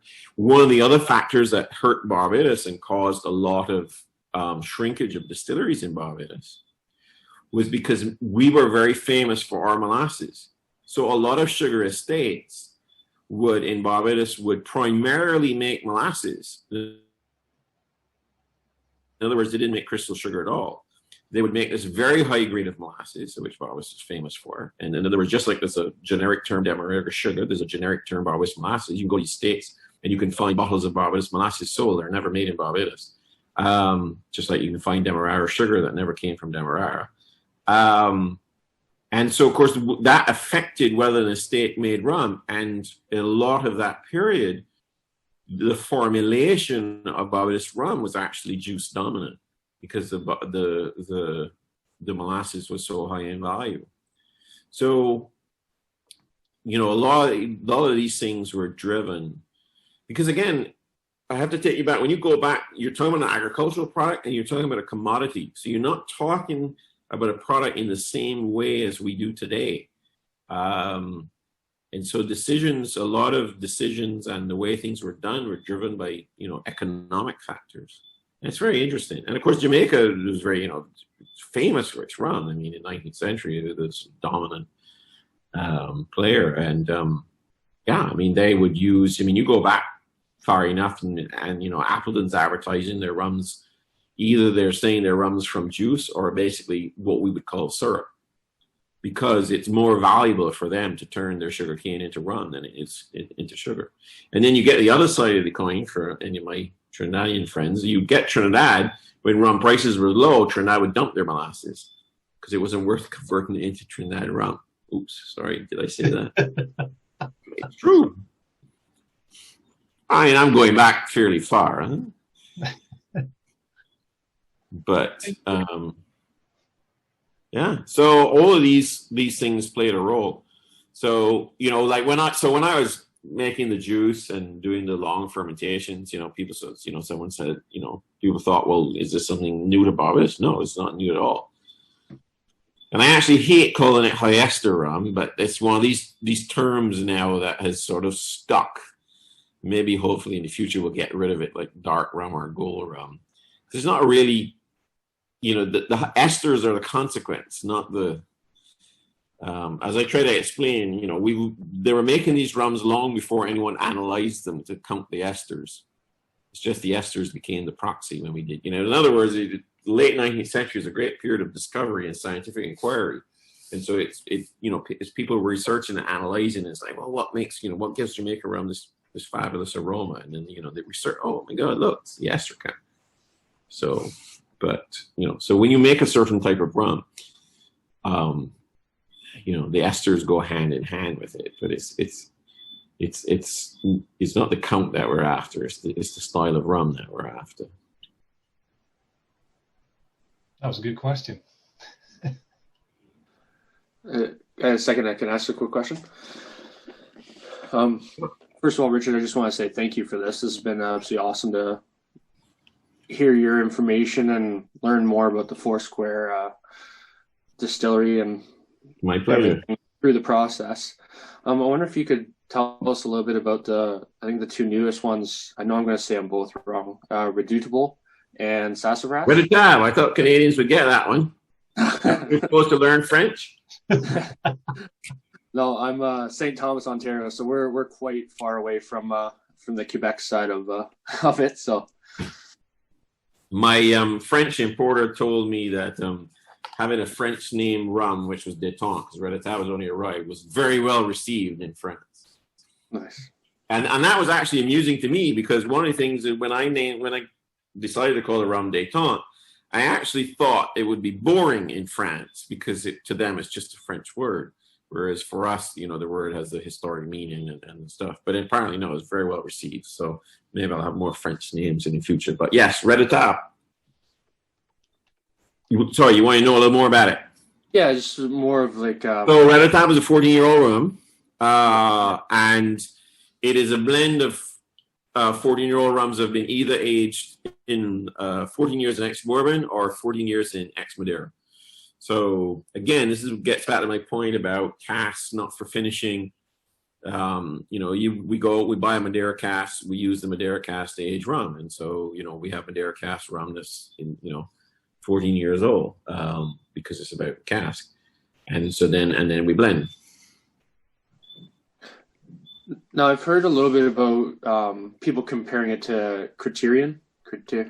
I can never. Well, that's kind of the other amusing thing that's sort of happened with this, and it's a good question in the context of what we've discussed. We're different rums. It's sort of funny when you sort of when you write a cask on a label. People sort of automatically assume they're all the same, and it's one of the things I've been trying to do sort of I take a little bit of a leaf out of Luca's book with this. One of the things that Luca loves to do with his releases is he loves to do a release that's not only a great release, but educate at the same time. And so when I did, what was it, last year, and I did Patrimonio, Hereditas, and Empire, all were 14-year-old rums in bourbon and sherry. And so, you get these questions, well, are they all the same? And it's like, well, why would they be the same? Well, with the bourbon and sherry, well, you can make different rums in in the same cask. Yeah. Appleton and bourbon cask rum tastes different to Foursquare bourbon cask rum. And for me, it's also very good because while people say to me, well, I love you put all this information on the front of the label, it's kind of a funny story because, people talk about this thing about transparency, and I try to say, I'm actually not a fan of the word transparency. I'm much more a fan of the word authentic. In other words, I want to tell you that the rum's authentic.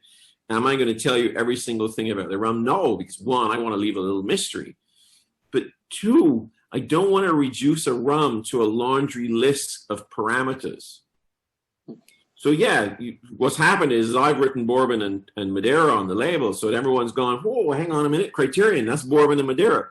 Well, it's as close to Criterion as, it's not like Criterion at all. Criterion, for example, was a 10-year-old rum, and it was 3 years in bourbon, followed by 7 years in ex-Madeira.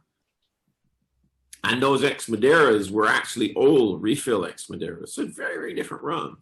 Nice.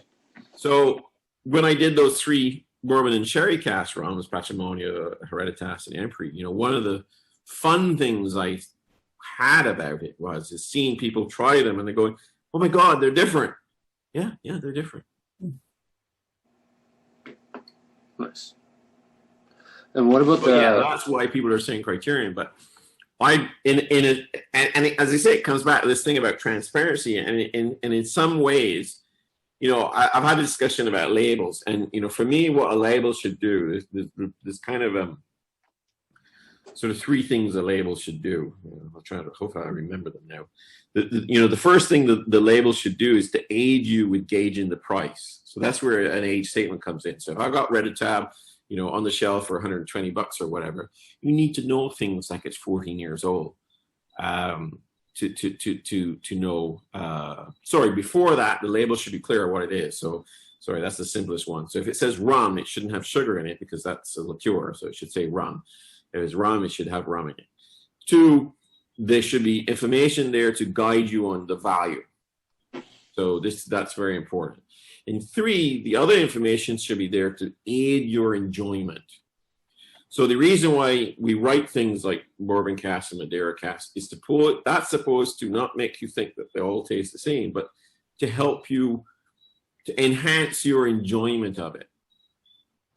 Because sometimes putting too much on a label is not good. Because as I say, you don't want to reduce a rum to parameter. And I've had this discussion with Luca when it comes to putting like congener counts and ester counts. And I said, one of the problems if you do that, you're going to write 150 esters on this rum and the other rum 180 esters. You're going to prejudice people because then people are going, oh no, I like the 180 ester rum because it's psychological. And so the idea really is you keep some stuff mysterious because that's part of why we love spirits and spirit making. Some of it's a little bit sort of dark arts and mysterious, and there's a lot of it, of course, we don't understand. In other words, we don't understand exactly why a rum in a Barbados warehouse will taste different than a rum in a Martinique warehouse. We don't know the whole. So some of the mystery is because we don't know, but that's part of the, that's part of the appeal. So I don't want to see, I don't really want to see, and so I've kind of been a trigger of this, this sort of transparency, we don't want to, don't add Dr. Sugar and wine. But I don't necessarily want the complete flip side where nothing is left to a little mystery, I want a little mystery. I want a little, that's part of the appeal. It's fun of the hunt of trying to get new bottles. Just the second part of the question was the sassafras. I know it's newer high end. Well, that pronouncement right. Yes, at least I got one of them right. I was wondering if you could tell a little bit about it. I know we probably won't see it. I know we won't see it in the Canadian market unless we get an awesome rum runner. But I wonder if you could tell us a little bit about it. So sassafras is that one is 14 years old, but it was 3 years in cognac, 3 years in ex-bourbon, followed by 11 years in ex-cognac barrels. Nice. I think Dominus has been one of my favorite Foursquares, so I'm kind of looking forward to hopefully trying to get my hands on a bottle of that. So Dominus was 10 years, 3 years bourbon, 7 years ex-cognac. The difference with Dominus was they were all refill ex-cognacs. So very different result to first fill cognacs. Some people prefer it. Some people prefer the first fill. The thing about cognac barrels, again, why do we buy the cognac barrels? Because cognac barrels are very, very good quality barrels. I mean, there's no cheap cognac. Every cognac producer, they're selling high product. I mean, like I just bought some last year for the first time, Sauternes casks. Sauternes casks are some of the best wood out there. Chateau de Cam, which I could never get those casks. They buy the best casks. Why? Sauternes are small producers, very high quality, very high end. They can afford to go buy the best casks. Thank you. You have a question, if I may. First, just thank you for going through all the trouble that it takes to get any sort of alcohol in Ontario. So appreciate that. It's Byzantine law, but it's what happens when your law is written by the Protestants, right? So my question was like there's interesting stuff happening with like Waterford around Irish whiskey and the exploration of terroir. I'm wondering, aside from the national differences, your thoughts on terroir in terms of rum, like maybe around vertical integration and stuff like that. Right. Well, so terroir is one of these words that sort of means different things to different people, and then so you when you think of terroir in terms of it means different things in different cultures. So if you are a sort of French winemaker, terroir is about the soil and the environment, because it's why does the Bordeaux taste different to the Burgundy? Then when you get to spirits, it starts to get a little broader, and the reason for that is that while there's so much terroir in the fermented product, of course, when you distill it, you take some of that terroir out of it, or you reduce its dominant influence. So, and then of course with spirits you age, and then part of the terroir comes to climate. And then coming back to the discussion we had, where I can say to you that Martinique, Jamaica, and Barbados make rums in 3 different ways. So the question is, if you define the terroir now to include that culture and that economic history, then you can say, well, the reason why Barbados rum is different from Jamaica rum is terroir. But if you define the terroir as the Jamaican soil or the Jamaican molasses versus the Barbados molasses, well, those differences are very tiny. This actually came about when one of the things that happened in Barbados is we started to import, years ago, import molasses from Guyana. People say, well, how can you have, Guyana molasses? Well, guess what? Guyana molasses is near bloody identical to Barbados molasses. Why? Because first thing, Barbados sugarcane varieties are right through the Caribbean. So it's the same variety of cane. And all the sugar factory equipment came out of, England, or mostly out of Scotland. So, the equipment was the same. So by the time you sort of made a Guyana molasses, it wasn't very different from a Barbados molasses. So, the reason why the Barbados rum tasted different from the Guyanese rum was not so much about the soil. So of course, but now what Mark is trying to do is to make it all about the terroir. So he's saying, right, I'm going to grow sugarcane, I'm going to grow different fields, I'm going to grow different varieties. And so he's going to try to emphasize. So the same way that I've said to you, well, this rum comes from a sherry cask, and this one comes from a bourbon cask. He wants to now, he will come out in the rums and say, well, this came from this cane variety in this field, and this one comes. So it's really just a question of where you are driving your sort of flavor knobs, if you like. And so he's putting more emphasis on that sort of upfront part, whereas somewhere like Foursquare are putting our emphasis more on the back end part. There's no right or wrong. Of course, if you know Mark, he considers himself right and everyone else wrong. He's quite hilarious. I had great conversations with him. I haven't visited there, but Mark's hilarious because he shits on everybody, so you can't get offended, right? He did his speech in Grenada, and he did his speech at the opening, and he sort of said, why did we come to Grenada? Well, we visited all the distilleries in the Caribbean. He said first we were looking to buy a distillery, and we visited all the distilleries in the Caribbean, and they were all dumps and all decrepit. And I'm like, excuse me, you visited me. Thanks a lot. But you can't get upset with Mark because as they say, he shits on everybody. So he's an equal opportunity. I mean, if you see him in the Scotch whiskey world, he's hilarious. He just says things like, you've been lied to in Scotch whiskey. It's not about the stills, it's about the grains. But I mean, the good thing with what he's done in Waterford, what he's done in Grenada, I mean, he's no expense spared. I mean, he's just gone full out. He's planting the cane. He's got a mill there. He's got a lovely pot still. It's just like no compromise. So, good luck. Thank you. Anybody else, guys? It's kind of getting late. We're already keeping you for 2 hours, Richard. It's all right. I got a cigar. I'm happy. It's that easy, eh? Wow.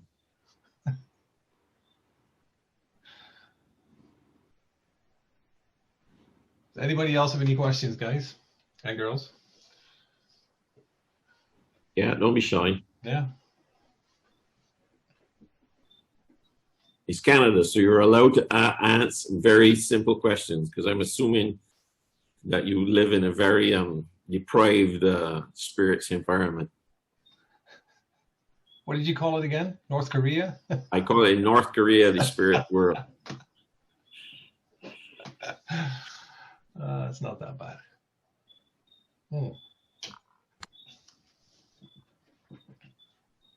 What cigar would you pair? Well, top 3 dishes you love to cook for Gail and Faye to make.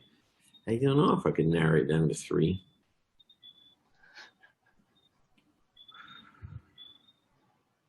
I don't know. I like to cook. How did you become such a chef? I started very young. I cooked, and you laugh, but it's a very great way to start.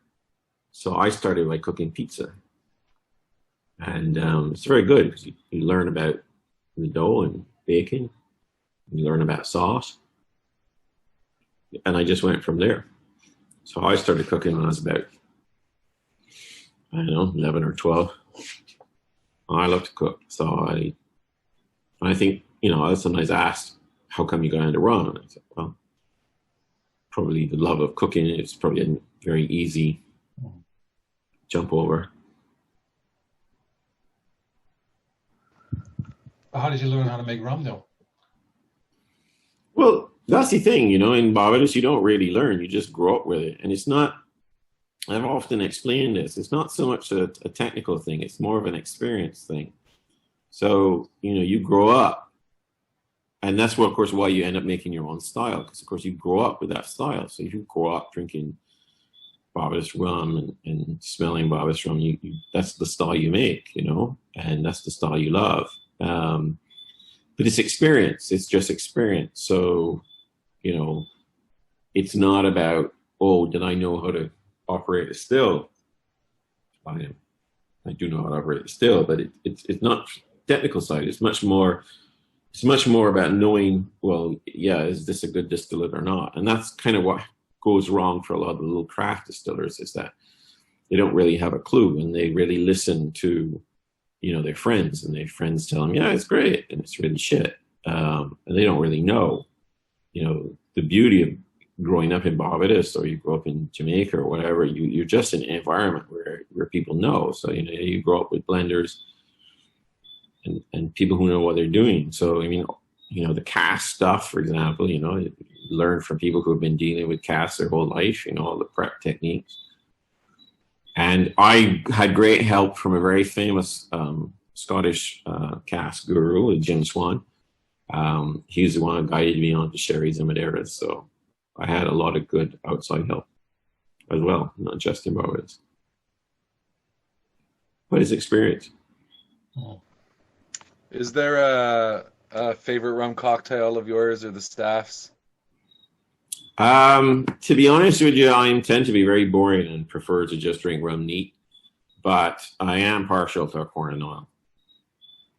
My corn and oil is kind of more like, rum with a splash of falernum as opposed to a proper rum and falernum corn and oil. But do I have a favorite cigar? I tend to have an everyday cigar. Romeo and Julieta 1875, but I prefer the Dom Rep ones to the Cuban ones. And I'm smoking, this one is one of my favorite Cubans because it's beautifully made. I was trying to find the label. So this is what I'm smoking at the moment. Dare I say, it's a French company, but it's a beautiful, and it's a limited edition 2019. It's a very nice cigar and very rare for a Cuban. It's beautifully constructed. Are they easy to get in Barbados? Yes, we can get Cuban, no problem. Which is actually annoying because my preference is for the Dom Rep Romeo and Julietas, and but because we get all the people wanting Cuban, we have to bring those specially for me. Yes, I do enjoy agricole, but old one. So it's quite amusing, and that's kind of amusing with the French, because if you go to Martinique, they want to give you the young one, like, this is the real agricole. But I'm not as big a fan on the young stuff. But that's, of course, that's just a prejudice that has come from being in the rum world, that, you know, you want to age. So, but the old agricole stuff I absolutely love. I mean, Nissan is just brilliant. Gregory and I swap rums. That's sorry, Gregory Venant, the master distiller at Nissan. He's great. He's definitely one of the most skilled distillers out there.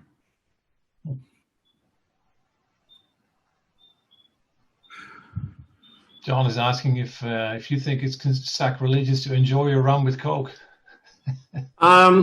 It wouldn't be my first choice. I don't mind. I mean, people should enjoy the rum how they want to enjoy it. You know, the reason why I wouldn't use an older rum with sort of Coke is because, of course, the Coke is very masking. But, you know, it's kind of funny in Barbados. It used to be very, very, very popular, maybe up to about 1980s, rum and ginger ale, which I think is an absolutely brilliant drink. And then sort of the influence of North America, rum and Coca-Cola took over. But rum and ginger ale is a fabulous drink, absolutely fabulous. It's very synergistic with the rum. So I certainly would not. In fact, that's what I drink sometimes. Like if I go in a bar and, you know, maybe I want to call something and I don't want to, you know, I don't want a sweet cocktail. I'll just tell the guys, give me a rum and ginger ale.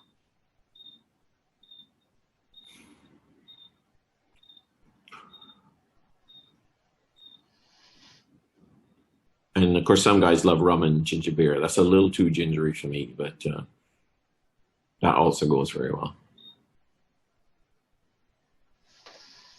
And then the Jamaicans drink rum and ting, which is brilliant as well. That's brilliant. So, yeah, I mean, when I say to you, no, I'm not a big fan of rum and cola, it's not because of the mixing. It's just, I can think of 3 different sort of soft drink mixers that are better than Coca-Cola. You know, ginger beer, ginger ale, ting. These are fantastic. I think the most important part of what you just said is that people can drink the rum the way they want to, right? Yeah. It's, you know, you buy it, you drink it whatever way you want it. Yeah, I mean, I've seen people will buy, you know, one of my cask strengths and, you know, they'll put a giant block of ice in it and, you know, I have to bite my lip because I don't understand it. But if that's how they're enjoying it, I mean, who am I? But, you know, I hate ice in my rum. Yeah, same here. But, you know, that's how many people, again, it comes back to experience and culture. If your experience and culture is drinking it with a block of ice, then that's what tastes right to you. So, Emil, well, that one, well, I didn't go with chocolate, but my charisma is rum, cream, vanilla, and coffee.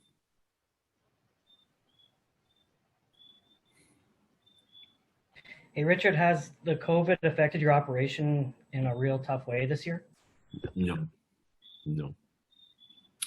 It's affected the island because, of course, we don't have the tourists. But, you know, there was a very brief period in which we were shut down when the government was a little bit panicked about everything. And then they kind of came to their senses and let manufacturing start. I mean, in the beginning, they panicked. They wouldn't even let us export. And so at the time, I could tell you, I was very, very annoyed about it. But in the grand scheme of the year, the sort of 2 weeks now seems like nothing. But no, we have not been affected on the rum side at all. Well, we've lost some duty-free sales. But, you know, to be honest with you, a lot of those sales we've, you know, like, you've benefited from that. So like right now, like some Red Tab would be selling the duty free. Well, it's not. So the Americans will get it. Oh. So I'm not really affected too much about that.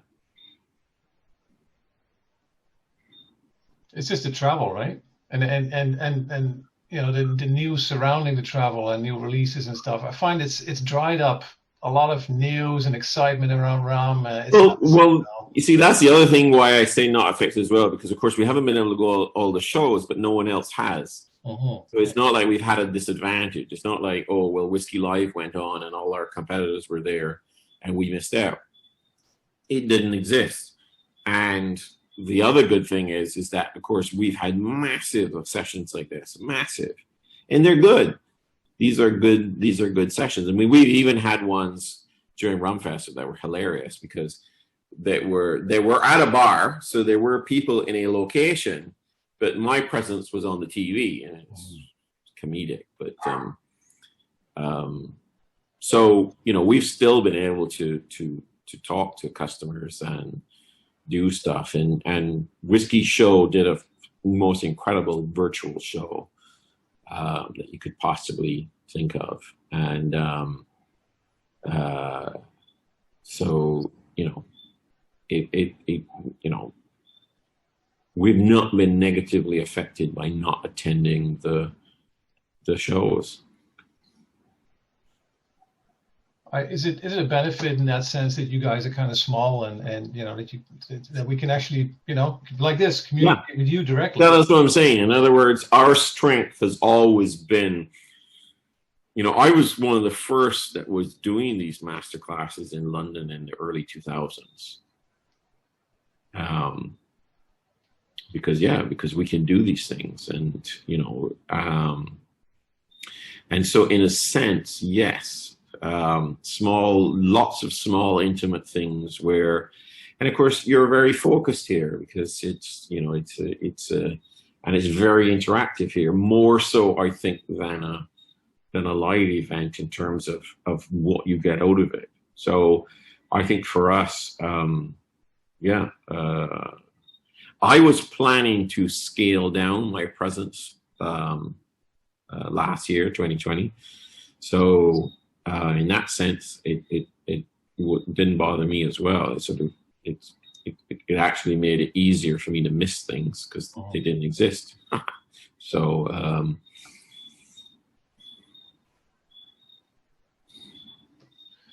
let's do one more question. I just saw come by, and then let's call it a day. Sure. Eric was asking if you still provide rum for St. Nicholas Abbey, but it's the other way around now, right? They provide juice to you. Yeah, so that's a lovely part of the St. Nick story. So we don't actively provide rum in the sense that we're not regularly supplying them rum, but they still have our rum there. So in other words, they still have stock, and they probably would, you know, they have been terribly affected because of course they depend on tourists. So Larry's been really devastated, and it's really been a big stress for him. So yes, you can still go and buy Foursquare rum at Nicholas. And of course you can buy their rum. And yes, the wonderful sort of full circle of the story is, when Larry set it up, he came to me, you know, you supply us rum? Yeah, sure. And then when Larry got the mill going, he wants to run the mill for the tourists. But, you know, he can mill far more than he can distill. So we now have a very synergistic relationship where he runs the mills, it's for the tourists to see, and I take the juice.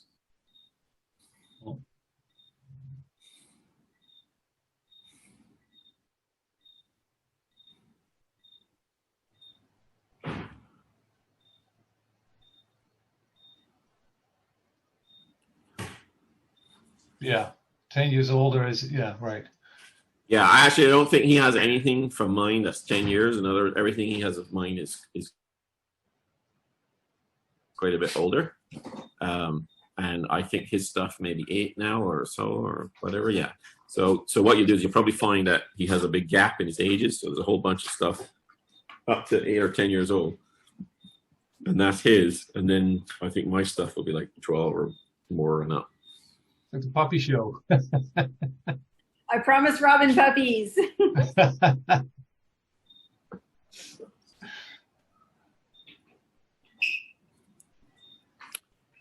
Right. I know ashes on them. Wonderful.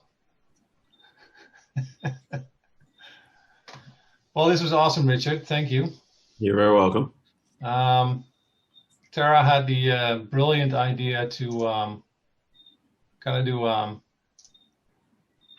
show our bottles. Have a shot with our bottles. Like just cheers with our bottles. If I don't know if everybody has a bottle, but you know. Well, I didn't ask. Does everyone enjoy the LCBO release?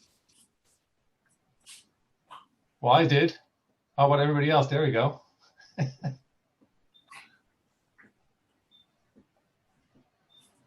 Quebec, 2007. Okay, that's good.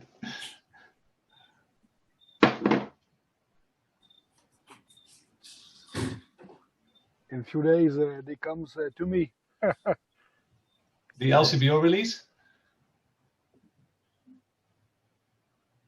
He come from the friends.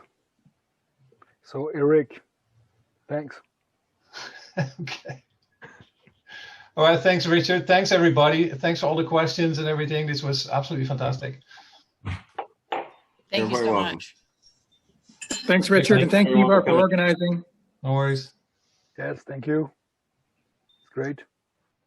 All right, I will log off.